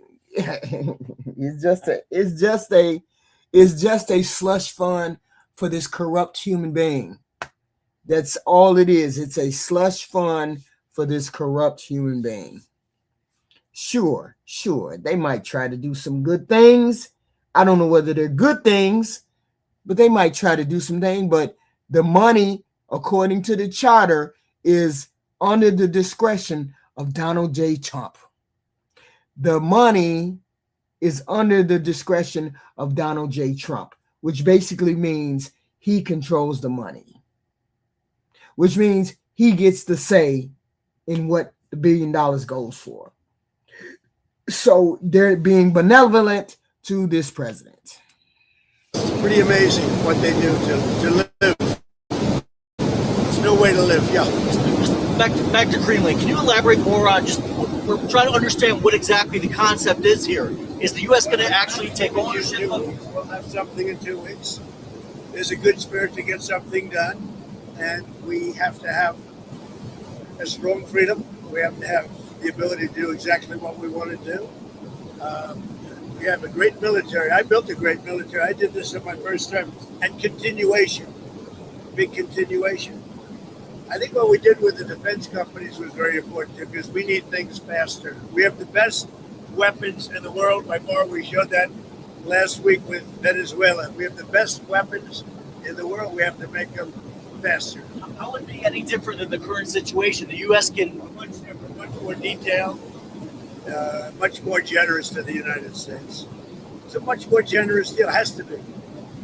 And we're building a Golden Dome, and you see the way it works. That is so much better for us and for Europe to have that piece of ice covered by the Golden Dome. You mentioned Venezuela. You've expressed optimism in your relationship with Delcy Rodriguez. Are you inclined to let her stay in power? Well, right now they're very strong leadership. I mean, they're showing very strong leadership. See, he's talking about, isn't he talking about the Venezuelan people? Weren't those people that are running Venezuela now, weren't they under Maduro? So he's just going to let them continue to do what they do. That's how I know that he doesn't give a damn about the Venezuelan people. Because if he gave a damn about the Venezuelan people, he would change that whole regime. But he didn't change the regime. He just let it stay the way that it is. And he could have, that lady who gave him that, what is that, Nobel Peace Prize? Why didn't he let her take over? Why didn't he move all of those people out of the way and let her take over? No, he left the same regime that was under Maduro in charge, which basically means they're going to still do the same thing. So you Venezuelans are just screwed. You just screwed. I also spoke with Maria today, who I like a lot. But Delcy's shown very strong leadership so far, I have to say. And we're moving in, to the United States. Well, they don't love him. Of course they don't love him. Nobody would love him. He didn't do anything for them. Of course he doesn't love them. I didn't say he did. I said they think they should love him because they think he liberated them. He didn't liberate jack shit. The same people that's torturing, murdering, scheming and scheming all over him is still there. This is goofy as hell. I don't know who put it up there, but this right here is goofy. Maduro was selected, not elected, just like Biden. Biden got elected. You goofies are in Never Never Land. Just shut your hell up. I don't even want to hear about he didn't win the election. Otherwise, we would have been done overturned it if Biden didn't win the election. He won the election fair and square. Your candidate was shitty back then. He's shitty now. Y'all just don't see it. Barrels of oil as we speak. You know that. You see it. You see what's happening. Over 50 million barrels of oil is already moved or moving into the United States, and much more to come. And we're working with them, and they'll get some of that, and we're going to get some of that. And it'll be divided up, and our country will become richer, and that means our taxes are going to be going down, and they will do better. Venezuela is going to do better than they've ever done. So if that continues, even with us, taking a very fair piece of it, Venezuela will do better by far than they've ever done. Going to be very rich. And she has done a very good job. Wait a minute, how has she done a very good job? What is he talking about? Do y'all be listening to what he's saying? What is he talking about? That lady gonna be doing the same shit she was doing under Maduro. They're gonna be doing the same thing, suppressing the people, stealing the money, crashing the economy. They're gonna be doing the same damn thing. Because she ain't no smarter and no more on the ball than anybody else. Why do you think the people were trying to get those Maduro and his whole people out of there? Because those people don't plan to do them any good, are not doing them any good. They never were planning to do them any good. Have you spoken with Jamie Dimon since the lawsuit? No, I haven't spoken with him. No, he debanked me. So we'll see if that means anything, but I think it should. You shouldn't be debanked. You get debanked if you don't have money or if you default and you have this great company, and all of a sudden I was told, no, you can't do that. It's so wrong. And so I don't know what their excuse would be. Maybe their excuse would be the regulators. I don't know. But regardless, I guess it's a good lawsuit because every pundit has come out and said Trump has a great lawsuit here. You're not allowed to do what this president sues everybody, so we can't take him seriously. Nobody can take him seriously. Nobody. He's a clown on the international and national stage. Okay, Y'all remember that phrase from when what's his name? Nixon. They said Nixon was one long nightmare, one long national nightmare. This man right here is one long national nightmare. I got to put him on. I got to put him on the same. I got to put him on a worse field than Nixon. Nixon was a corrupt asshole who broke into the Capitol and did X, Y, and Z at the DNC. I get all of that. Boom, boom, boom. But this president has went far and beyond corruption. This president has went far and beyond. This is one long nightmare, and I can't wait for the Grim Reaper. For real, for real, for real, for real. Maybe Diamond what he did. He's not allowed to do that. Where do things stand with Iran? The U.S. has got sizable military assets. You know, we have a lot of ships going I'm sorry, y'all. that direction, just in case. We have a big flotilla going in that direction, and we'll see what happens. No, we not finna do this right here. This is one thing we ain't finna do. We ain't finna act like you are less than a 4th grade education. We're not finna allow you to do this like you don't have a 5th grade education. This is not what we're gonna do. Because you're plenty versed in knowing how to read. Plenty well versed. When somebody tells you that a person has done 100 things that are against the law, a reasonable, normal individual will say to you, well, I got to believe at least 5 of them, at least 5. If somebody comes to you and says a person has done 100 bad things, I don't give a damn if you dismiss 95, 295. They got to be guilty of at least 5 of them. So don't come up here and ask us why this goddamn president. I already told you one of the latest ones. One of the latest ones in which corruption has happened is when he went and took the Venezuelan oil and then sold it on the Qatar market and then pocketed the money into a private account over in Qatar. What part of that is not corrupt? Don't ask me about what the corrupt this president is. He's corrupt through and through. Otherwise, that money would be in the U.S. Treasury, which is not.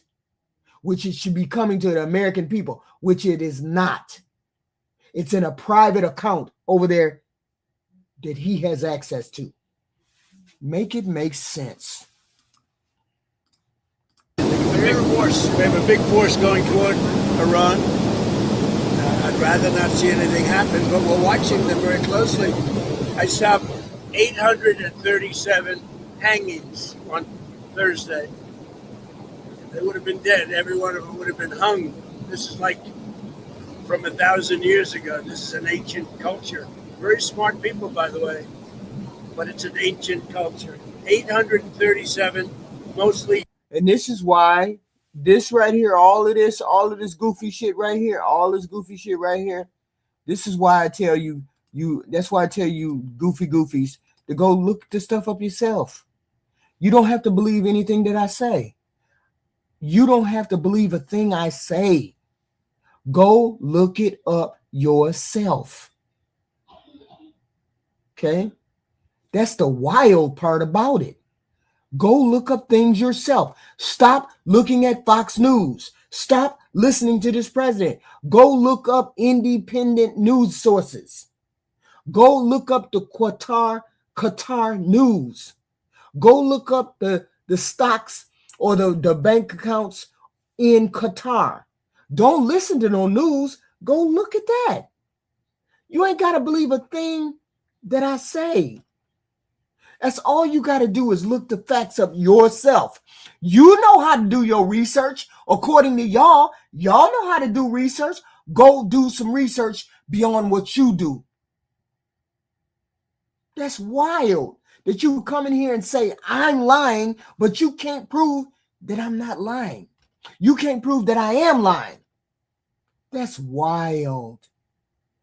That's wild. And all y'all got facts and ain't looked up nothing. Nothing. That's wild. Young men were going to be hung on Thursday. And I said, if you hang those people, you're going to be hit harder than you've ever been hit.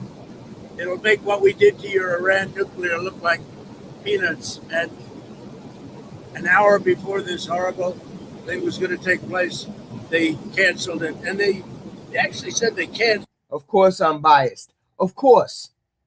That's why I told you I'm biased as hell. I'm a liar. I'm everything. Everything. Now go look it up for yourself. Don't believe nothing. Go look it up for yourself. I lie all the time. I lie all the time. I can't tell the truth. You don't know. You can't believe me on nothing. That's why I told you to go and look it up. That's it. So all you got to do is look it up. You ain't got to believe nothing I say. Go look it up. Go look it up. I'm a liar all day. That's all I do is lie. I'm misinformed. I'm lefty. I'm a terrorist. I'm a libertarian. I'm all those things. But the one thing you can't prove, one thing you can't change is facts. That's the one thing you can't change is facts. You can't change the fact that all of those men all of those nations that donated those billions of dollars to that board of peace, Donald Trump is the one who has access to it. Nobody else. He's the one who has access to it. You can't deny the facts. That's all I'm saying. All I'm saying is go look up the facts. Okay. I'm not gonna prove nothing. I lie all the time. I don't know nothing. So that they didn't postpone it, they canceled it. So that was a good sign. But we have an armada. We have a massive fleet heading in that direction, and maybe we won't have to use it. We'll see. You said would you like the supreme leader to step down or to go into exile? Right now, I don't want to get into that, but they know what we're looking for. You said today that they want to. These business records. These business, what are you talking about? The business record, the ones where he tried to falsify documents so he could pay Stormy Daniels. Those business records. That's why he got those 34 felonies, campaign money that he used to pay Stormy Daniels off, pay Michael Cohen, all of those good things. Is that what you're talking about? I don't know. I don't know nothing. I lie about shit. I don't know nothing. I don't know nothing. Get one of these maggots to go look this shit up. They know everything. I don't know nothing. I just told you a little bit of the facts. I don't know nothing. I'm lying. It ain't about Stormy Daniels. It ain't about campaign contributions. It ain't about none of that. Michael Cohen's contribution to him breaking law. It ain't about none of that. I lied about that 34 felony. It ain't no 34 felony. But I'm just lying about that. There's a lot of killing going on. You said today they want to talk and we'll talk. So if you set something up and they asked you to. Yeah, I do. I would. But, we've talked to them a lot. They should have made a deal before we hit them with the nuclear, because that was a devastating hit. That whole area is out of play. And if they try to do it again, they're going to have to go to Look at the simple retard on my channel trying to tell me what to do about my channel. Look at the simple retard on my channel. Make it make sense. Another area, we'll hit them there too, just as easily, much more easily. Because that was very advanced. They were building that for 10 years. And they'd have to start anew. So, it was a total obliteration. Are you still planning to go ahead with those tariffs that you had mentioned and the secondary tariffs for those affected by businesses in Iran, the 25% tariffs? I am doing that, yeah. We're doing that. If you do business with Iran, you're going to have a tariff of 25%. And when should that go into effect? Effect very soon. Do you think there's a possibility that the UK or France could join the Board of Peace? Well, I think they're going to want to. Look, most countries, some countries have a prohibition. He don't want them to join the Board of Peace. He wants all of the corrupt countries to join the Board of Peace. He wants the ones that are willing to do what he says. He wants the ones that are willing to bend the rules to join the board of peace. He don't want none of them regular, ordinary people to join the Board of Peace. They already belong to NATO. who was it? Canada already turned him down for joining the Board of Peace. Or was it Canada or was it, I think it was Canada or UK. One of them turned him down to join the Board of Peace already. He don't want them people to join the Board of Peace. He want to get that $1 billion in his pocket. But here's the thing. Did he put up $1 billion? And if he put up $1 billion, whose money was it that he put up? Did he put up our money? Did he put up $1 billion of our money? I wonder. And they're going to their legislatures and getting out. In most countries, the prime minister or the president can sign. You saw a lot of them today. Don't forget, the letter only went out 2 days ago. We had almost 30 people already at very important countries. But there are some countries like Italy who told me she wants to sign. She wants to be desperately, but I think she has to go back to her legislative branch. And we have that with Poland too. He said we want to. I mean, I was the one that endorsed him. He's great, by the way. He's doing a great job, Carol. But he has to get an approval. Some have to get an approval, some don't. Most don't, but some do. They have, a legal requirement to get an approval. Do you envision being chairman of the Board of Peace past your second term in office? I have the right to be if I want. I'll decide, see what happens. But they'd like me to be. It's in theory for life, but I'm not sure I want that. But it's going to do great work with Gaza and maybe other things. It could be beyond Gaza. And we'll work in terms of the with the United Nations. Okay, so he don't plan to circumvent NATO. He just wants a board. He just wants a board to control. Yeah, he just wants a board to control. Like NATO is not in his control. I think he just wants a board to control. And the regular, normal, everyday, average countries are not trying to get involved with this Board of Peace because there could be nefarious things going on. Who knows? He invited our sworn enemy to join the Board of Peace. Make it make sense, y'all. Make it make sense. I've always said the United Nations has great potential, but they have not lived up to the potential. And I say 8 wars and I never spoke to them. You'd think I would have spoken to them a lot. But the United Nations has great potential. I think working with the Board of Peace is going to be a good thing for the United Nations. Tell us who your friend pick is. Why would you need to start the Board of Peace? That's the question. Why would you even need to have started the Board of Peace? Why would you need to do that? Why didn't you just go to NATO and say, hey, let's build up this country. Let's do what we want to do with this country. Why would you need to start a whole nother Board of Peace in order to do help build Gaza? It said a couple of days ago that there would be something in the works where you can take money out of your 401k to help on purchasing a home. Is that something that the administration is working on? I'm not a huge fan of other people like it. They're talking about taking money out to put a deposit down in a home. And one of the reasons I don't like it is that their 401ks are doing. What, Reddy? Why is it that you don't understand that your president and the Republican Party are going down the tubes? Why y'all don't understand that y'all MAGAs is the one who destroyed your own party? You MAGAs are the ones who destroyed the Republican Party. Y'all do know that, right?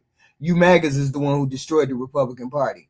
Well, they were going to destroy themselves anyway. They were going to destroy themselves anyway because they don't have any policies, because they only give tariffs, they only give tax cuts, and they only try to take away safety nets. So they don't have any policies, but they were going to destroy themselves. But you MAGAs really put it into play and put it in the gas on the pedal to destruction of your party. That's why you got your ratings are in the tank, because you guys took it to the max. Take it to the max. So, 401ks are up 80, 90% in some cases. And, you're talking about a lot of people. We're talking about very mainstream. And they're really doing, and the housing market's good, but the 401ks are doing much better than the housing market. I like keeping their 401ks in great shape. I like keeping their 401ks. I'm not a huge fan of putting down a deposit. I'm not. I'm so happy with the way 401ks are doing. We have people tell me they're up 88%. And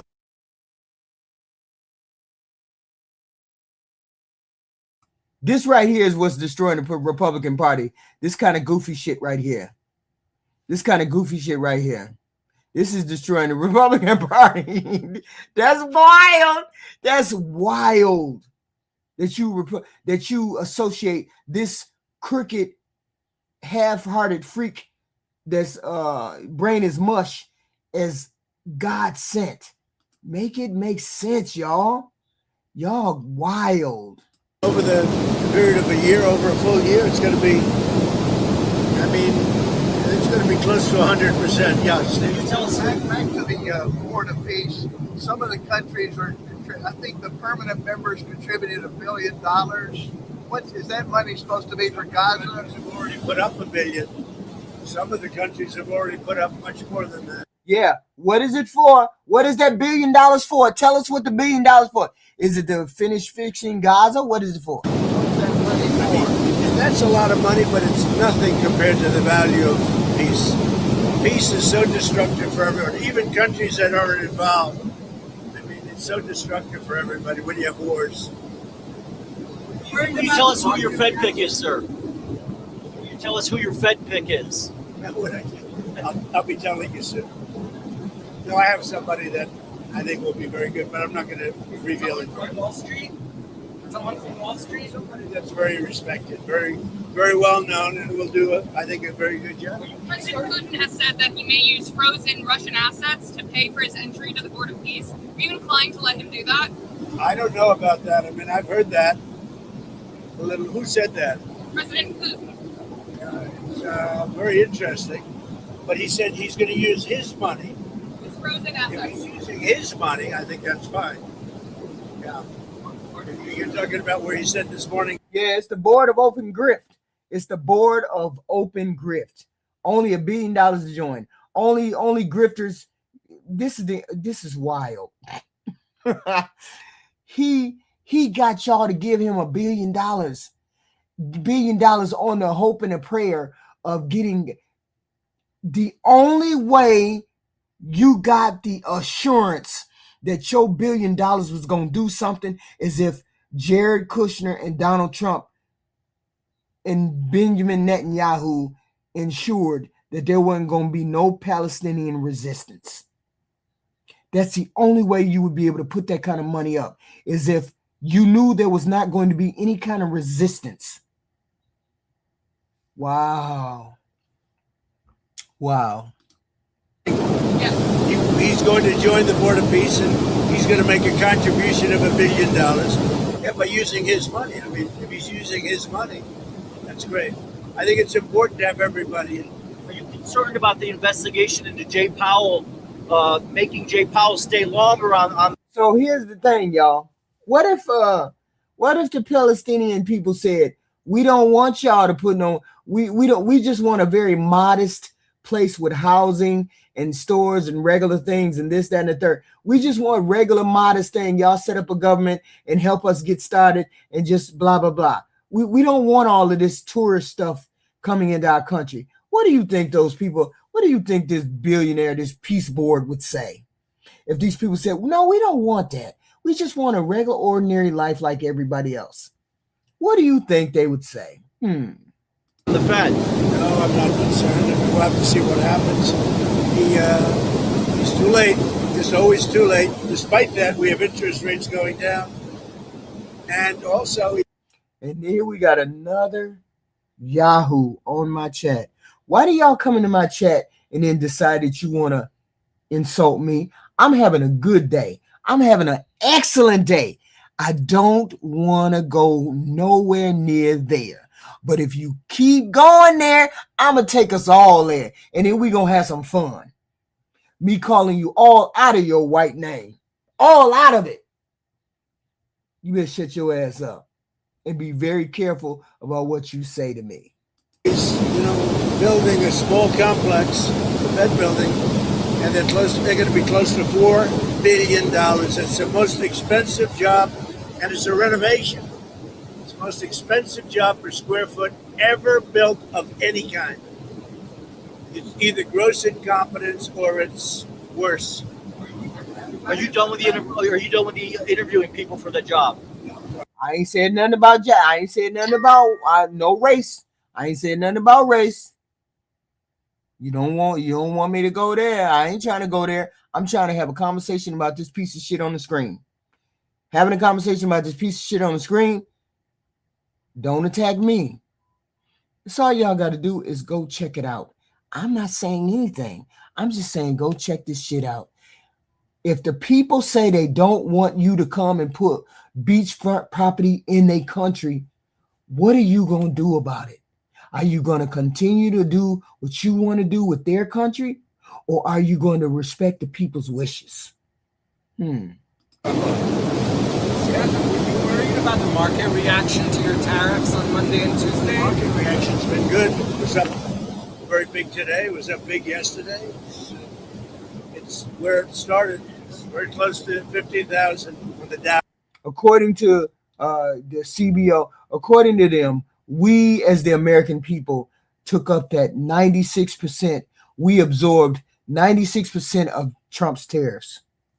All of us paid 96% of the Trump tariffs, and only 4% was overseas was paid for. But we took the absorption of the 96% of the tariffs, which we knew we were going to do, but it is what it is. We in it to win it. And nobody thought you could be breaking 50,000 during the first year. So we'll see what happens. No, pretty much even, right? Just about even. Market came up only after you backed away from your threats. As of yesterday, the market came up very nicely. On that 10% cap with the credit cards, is that an end? Ain't nobody lowering no credit cards. Ain't nobody lowering no credit card interest down to no 10%. They would bankrupt the freaking credit card companies, and nobody would be getting credit cards except rich people. Ain't nobody taking no credit cards down to no 10%. It is what it is. And if this president says anything other than that, he's lying.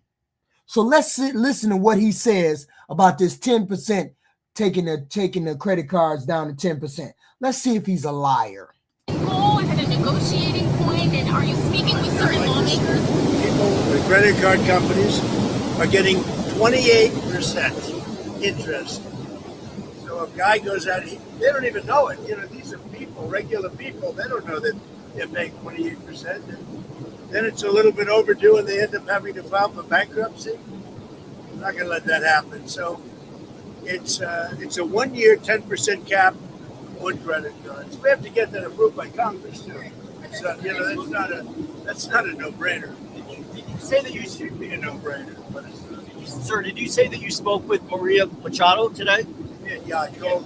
Can you tell us about that? We have a very good relationship, just to say. She's a good woman, a very nice woman. She's been through a lot, and at the same time, I'll tell you, they're doing a very good job in Venezuela. So it's interesting. I get along with both sides. I get along with everybody but the media. You know, the fake news that I don't get along, but I get along with everybody. So when will you pivot, sir, to at what point will you pivot in Venezuela to say we should have an election there? I want to see how they do. First of all, they have to, we have to take in a lot of money. We have to get that back. Right now, they're not living well because of what's gone on for years. Really, it's years of socialism and worse. It's really, worse than socialism. But we're going to start drilling very soon. We have the biggest companies in the world. We have them, and they're going to be going in. They're all negotiating right now. No, they're not going in to drill. Stop lying to the American people. The oil company said, no, thank you. They said, no, thank you. They said, no, thank you. So this president is just lying. If you believe him, well, see, I know he lies right off the cuff. He's lying. Nobody's going into Venezuela and start to drill. They can't. It'll take 5 years at the least to even get started in freaking Venezuela, to have the oil rigs and everything up to par to even pull oil out of the ground. That's wild. Just lying. And we're representing the nation, and the nation is very thrilled by that because we're really good at this. And they'll be taking in more money than they ever have, but we'll be taking in a lot of money too. That's going to do two things. It's going to make the United States a lot of money. And it's also, I mean, it's going to make Venezuela a lot of money, but it's also going to bring down oil prices even further. We have oil prices down in many cases to $2.30 a gallon. And in also numerous cases, $1.99 below $2. It was $4.50, $5, $3.90. I mean, prices are coming down very rapidly, including groceries, including just about everything. And they're starting to come down even more. We're getting them low. I inherited very high prices. You know, when they talk about affordability, they caused it.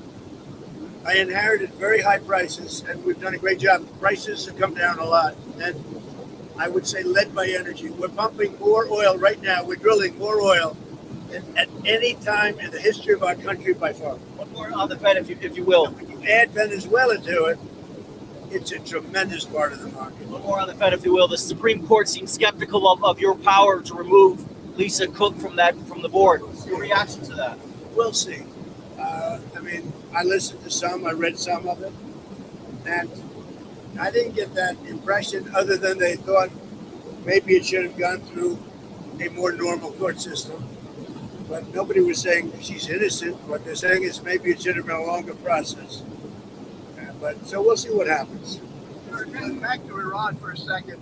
We've seen wild variation in the numbers supposedly killed in those protests. Have you seen a reliable estimate about how many people were killed? Well, nobody knows the number. I mean, it's a lot no matter what. Hey, if it was one person in this country, if it's one person, it's front page news. It's a lot of people. But there's a difference between a lot and 20,000 people. So we'll find out what it is. We're going to find out exactly what it is. Have you arranged a meeting with health insurance executives? You had mentioned you would have. When will that be taking place? With the biggest company, yeah. We have. I mean, what I'd like to see is that the money is paid not to the health insurance or not to the insurance companies, directly to the people into a healthcare account, savings account. And the people buy their own healthcare. Now, the Democrats don't like that because they're owned by the insurance companies. The Democrats are owned by the insurance companies. Obamacare, and I said this for a long time, Obamacare was set up by the insurance companies. They made a fortune.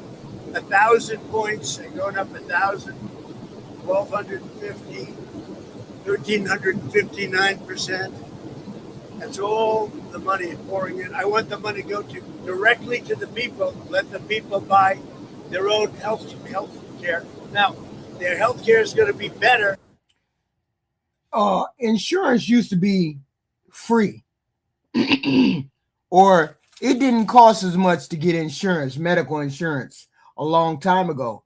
But the Republicans put it into place where they would the insurance companies would get paid for providing insurance. The Republicans put that in place where executives, insurance companies would get paid for giving us insurance. The Republicans put that ball into play where they had to pay executives for our insurance, our medical insurance.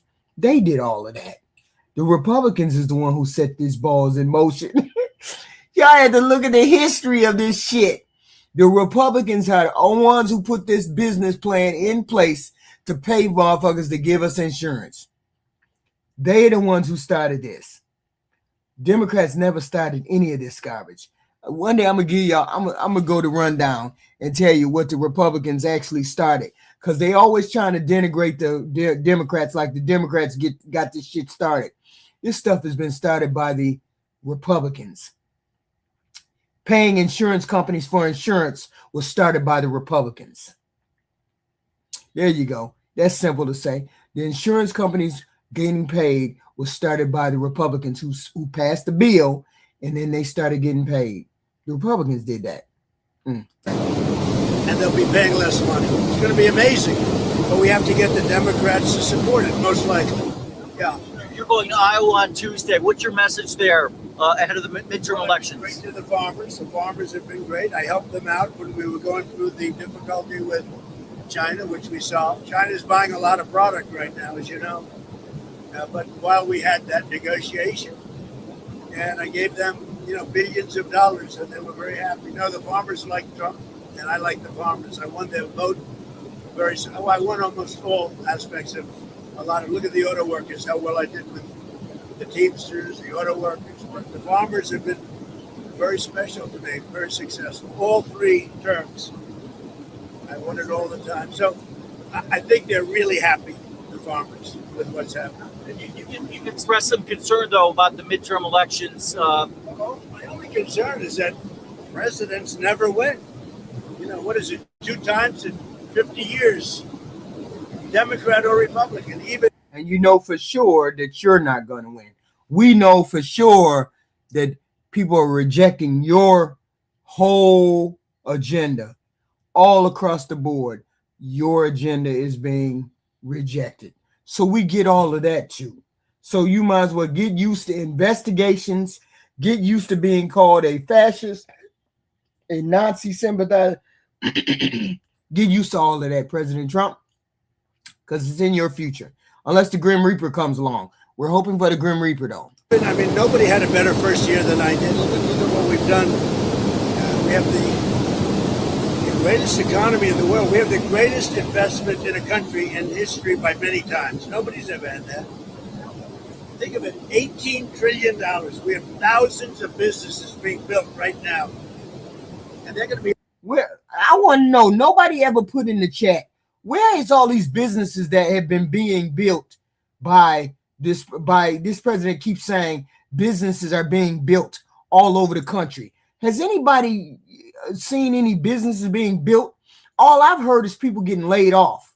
That's all I've heard, is that people are getting laid off. Nobody's getting any kind of jobs. X, Y, and Z. This is wild. This president continues to lie every day of the week.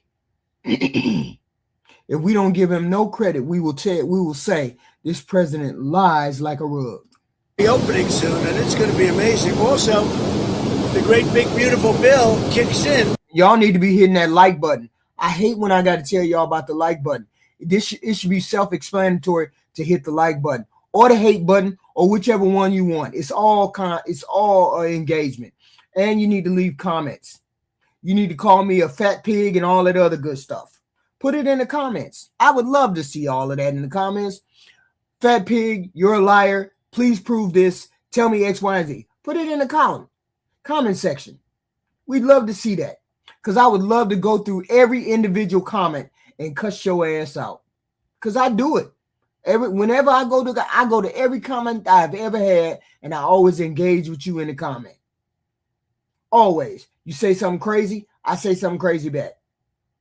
So please feel free to like, share, subscribe. Please hit the like button. We love the like button. Please subscribe. You ain't subscribed, because we have fun over here too. 3, put a comment in the comment section. I'll cuss your ass out in the comment section. Do all those good things.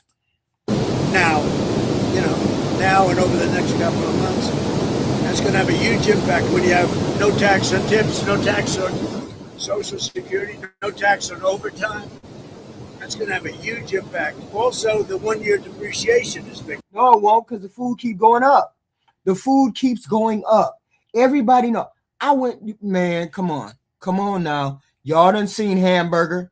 Y'all done seen ground beef. Y'all done seen all of that.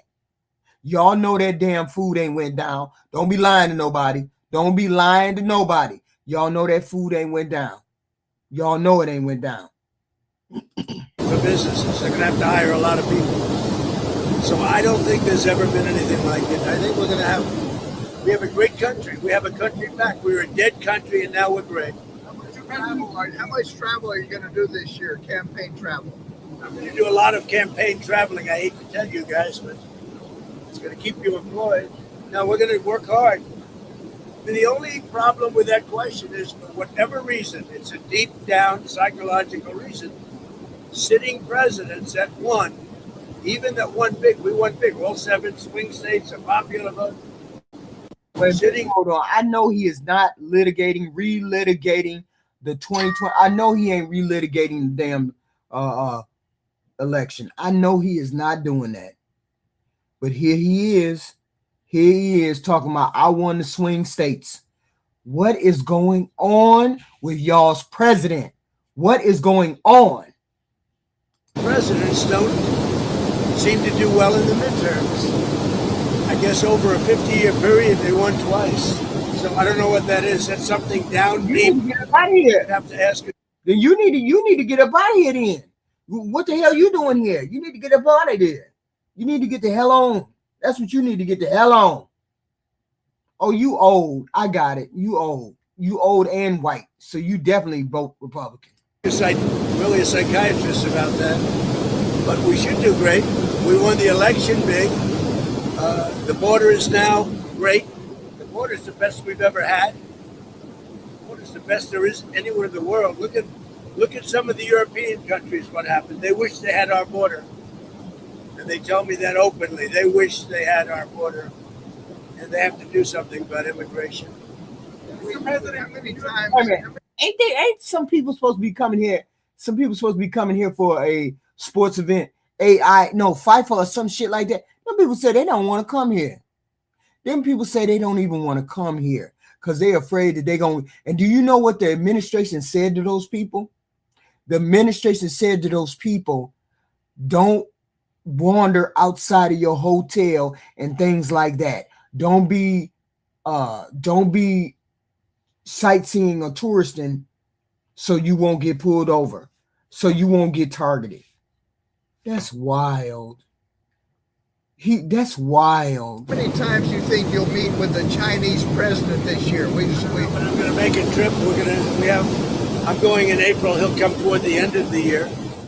And I look forward to seeing President Xi. I've always had, his wife is fantastic. He's an amazing guy. No, it wasn't. It was Republican. It's definitely Republican. You need to look that up. It was Republicans who passed the law that made it so that they could get paid.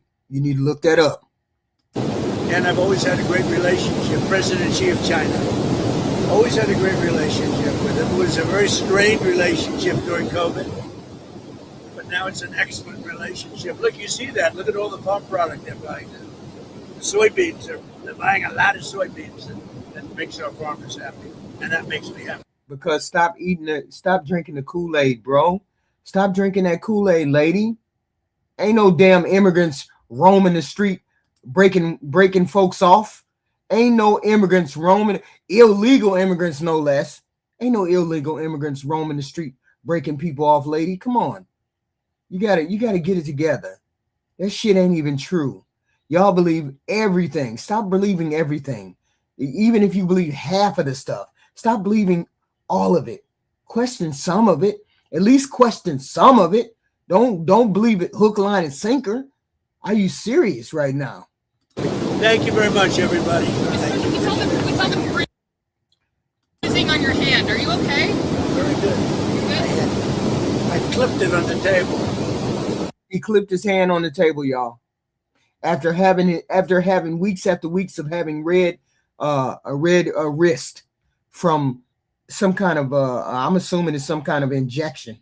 Instead of having some kind of injection he's been having, he said he clipped it on some kind of whatever he clipped it on, knowing full well that this president is unwell. So I put a little what do they call it, cream on it, but I clipped it. I would say take aspirin if you like your heart, but don't take aspirin if you don't want to have a little bruising. You know, if you take I take the big aspirin. And when you take the big aspirin, they tell you you're bruised. The doctor said, you don't have to take that, sir. You're very healthy. I said, I'm not taking any chances. So anyway, but that's one of the side effects of taking aspirin. Thank you very much, everybody. Appreciate it. There ain't a fucking camera he didn't like. Ain't a camera that he didn't like. And you got to love it. It's a camera that you didn't like. But see, I don't like the fact that they like to spin narratives. I don't like the fact that you try to tell me what my brain, what my eyes see, but you try to tell me it's not something other than that. This president disappeared 5 days in the summer. He disappeared 5 days in the summer. There's not a camera this president does not like. Not a camera he does not like. And he disappeared for 5 days. They think he had a stroke within those times, a mild stroke, but a stroke nonetheless. Okay. And he says he take aspirin all the time. Something happened to the president. Because we remember back in the day when he was slurring. Okay. He was slurring.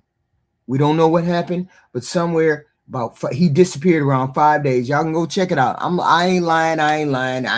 Okay. Go check it out. He disappeared somewhere in the summer, about 5 days. Okay. And that's when it occurred. Whatever occurred, it occurred at that time because he never got in front of a camera all that time. So this president has he way above his skis. He is down in the polls. Wild. Wait a minute, hold on. I meant to tell y'all, I meant to show you this. Hold on. I meant to show you this. Because people don't believe it. They don't believe it sometimes. And sometimes you just gotta pop out and show motherfuckers. That's all. You just gotta pop out and show motherfuckers. Here, wait a minute, hold on. Here we go. Open this link. Hold on. Here we go. Hold on. Just hold on. Un momento. This is the guys. Okay. Here. Okay. Hold on. Here we go. These are my guys. And every week they come up with the polling. Every week.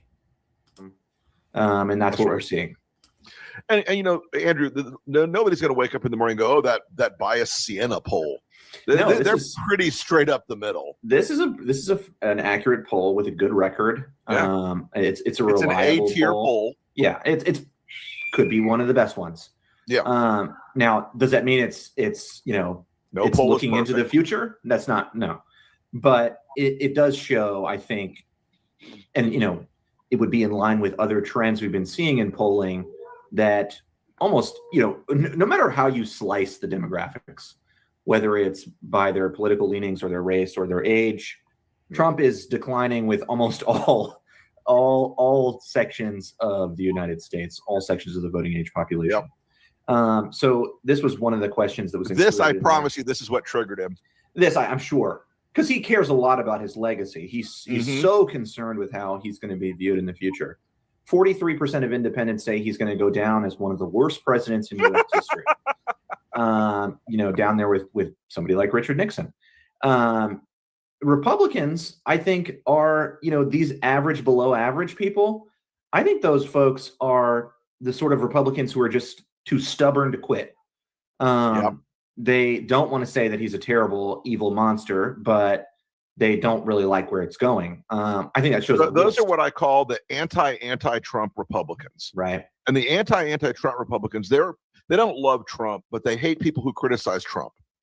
Yeah. They've got a real cultural dig in on not letting the Democrats have a win. Yeah. And I think what that sort of previews is the softening of the Trump coalition on a lot of angles. That's right. It's not that it's collapsed yet, but it seems to be just sort of hollowing out slowly, and we'll see that more, I think, through this year. Yeah. Why don't you walk us through some of this other stuff from Siena? Because I think it's really important to walk through this. Yeah, we got a couple more slides here on Siena. So this is right track, wrong track. 56% of Americans or U.S. registered voters say that the country's on the wrong track. That's pretty bad. Pretty bad. Now, we can't see educational attainment here, unfortunately.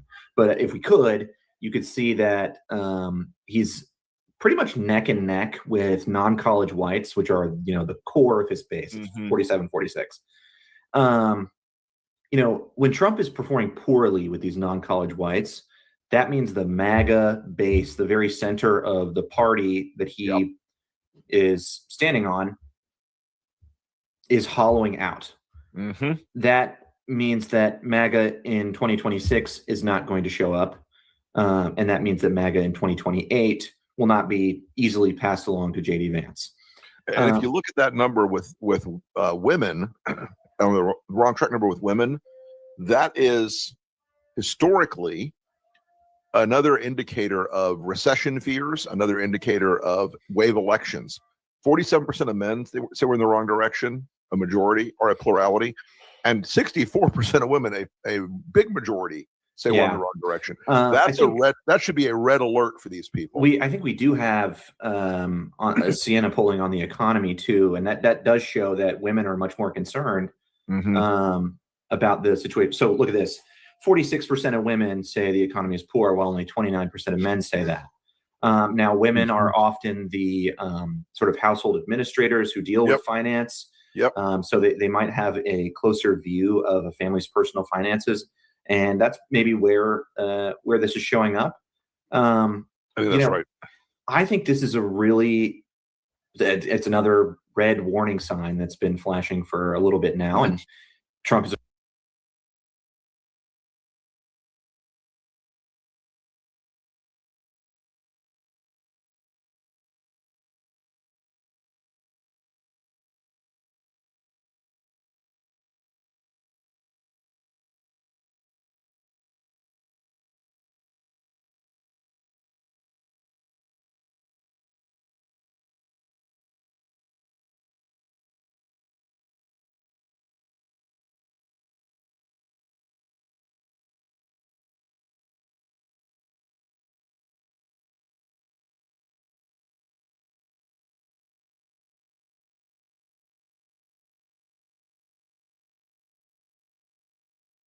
Of course, not heeding any warnings. No.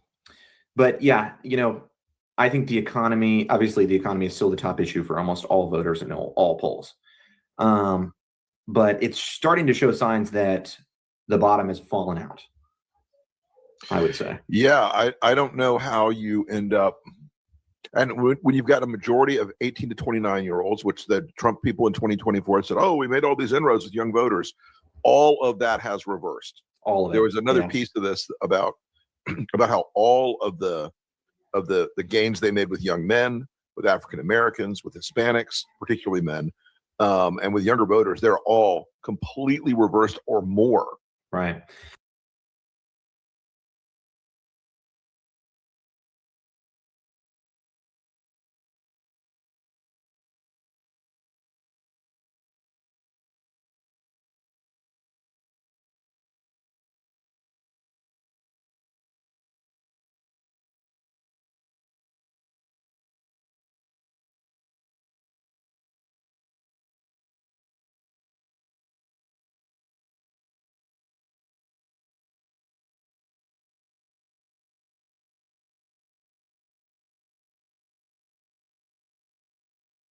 Yeah.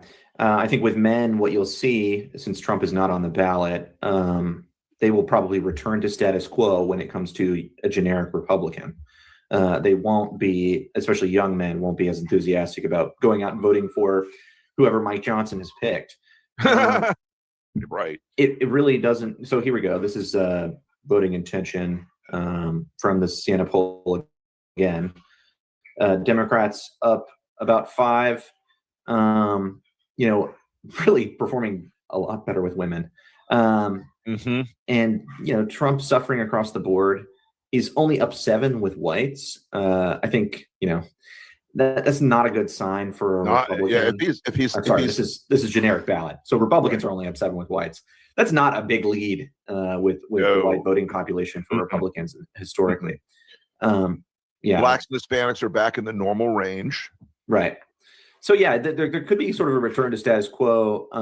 I think that's generally what we're going to see, and that applies to MAGA too.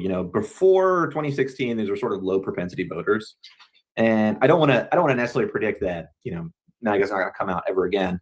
But I expect. They will. I expect quite a few of them to bleed off in these next two elections. Yeah, I think that's right. And I think, again, Trump is not on the ballot. No. And because Trump is not on the ballot, that is the secret sauce of 2018 and 2022. Those low propensity Republican voters in those 2 years when Trump was still, when his popularity in those years was still in the 50s and 60s with Republican or with voters, and it's gone now. It's gone. And I think what we just saw was this is job handling. So a lot of really interesting stuff here. The country's obviously very polarized over this issue, but the MAGA base, you can see 25% makes up that strongly approved number. And I think, look at the numbers for strongly disapprove versus strongly approve. It's 47 versus 25. And then the middle is practically empty. There's just a 25. These people are polarized, man. They're very strongly polarized. And that means, this is a sticky number. So he's going to hover around under 16% approval for the rest of the year, which, historically tells us that it's going to be a wipeout in the midterms. Yep. It is. None of these numbers, if you're a Republican pollster or strategist, folks, and I've been a consumer of polling for 35 years now. If I looked at that and you were asking me, should I get in this race as a Republican? Should I run this year as a Republican? I'd be like, run away. Run away. Keep as far away from these elections if you have hopes for a future career as a Republican politician. One of the conclusion here, I think, is that people are turning on Trump and the administration en masse, and there were the people who were sort of soft on him in 2024. They're turning away from him because they see he's focused on all the wrong stuff. So this is a trend that's been sort of building in the polling recently. Trump is focused on the wrong priorities. I think the diplomacy really hurts him, both domestically and abroad. Sure. Diplomacy doesn't do shit for MAGA voters. They don't. They do not care. They don't care. They like a win with Venezuela. They like to be triumphalist, but ultimately that stuff does not trump their, the sort of anti-woke stuff that drives most of MAGA. Yeah, the culture war thing is not working for people who are in economic distress. No, it's not. But, this foreign stuff, it bites him at home because it doesn't do anything with his base. Yep. It hurts him with all other demographics, of course. And then it also blows up in his face internationally. So you can see the Brits today are furious. Everyone who's ever fought alongside the United States in Afghanistan or Iraq is really angry. I'm seeing a lot of posts on social media of, veterans from Australia, from Denmark, from Germany, from France, from the UK, all posting photos of themselves in Afghanistan and Iraq. Yeah. I'm on a group chat. I'm actually two of my group chats. So basically what he's saying is the bottom just fell out. The bottom just fell out of Donald Trump's support. It's been falling out. It is what it is. We can't, you can't turn it around. It is what it is. So you all know you should make sure you take the ride because you're going downhill with this president. But it's okay. You stay on there. You stay on that losing ride all you want to. Nobody else wants to stay on that losing ride. Nobody else is going to stay on it. We are done. We are done. Wait a minute. Hold on. We are done with the president, and we are done with the bullshit from this president. We are done with. We just done. People said, hell no, they're not going to deal with him no more. So we just got to deal with what we got to deal with for the next 2 or 3 years or whenever. And hopefully we can get out of the, hopefully we can get off of it. Get off this train because this train is wild. It's just too long. It's too much of a wild ride. And nobody wants this wild ride anymore. It is what it is. We are done with the wild ride. So I'm going to show something to you later on. Hopefully I'll see you early in the morning. Please hit that like, share, and subscribe. We have content like this every day. Please hit the like, share, and subscribe because I will be back. Of course, I will be back because I'm going to be in y'all face for the past 3-4 days. It is what it is. Please hit that like, share, and subscribe. I appreciate all of that. I do. And leave your comments because, like I told you, I'm going to start cussing you out in the comments. I'm going to stop cussing on here, and I'm going to start cussing in the comments. Please like, share, subscribe. We have fun over here. Hey, I can be a libtard, but you can be a zombie too. Please, what content is this? Stealing people's lives and talking shit. Stealing people's lives and talking shit. I do have a job. Let me tell you about my job. My job is one of the cushiest jobs that I know of. One of the cushiest jobs I know of. I work 2 hours a day, get paid for 8 hours a day. The most cushiest job in the world. There it is. There it is. And I talk to CEOs and GMs and all those kind of people every day. I do that. They listen to what I say. Please hit the like, share, and subscribe. See you tomorrow.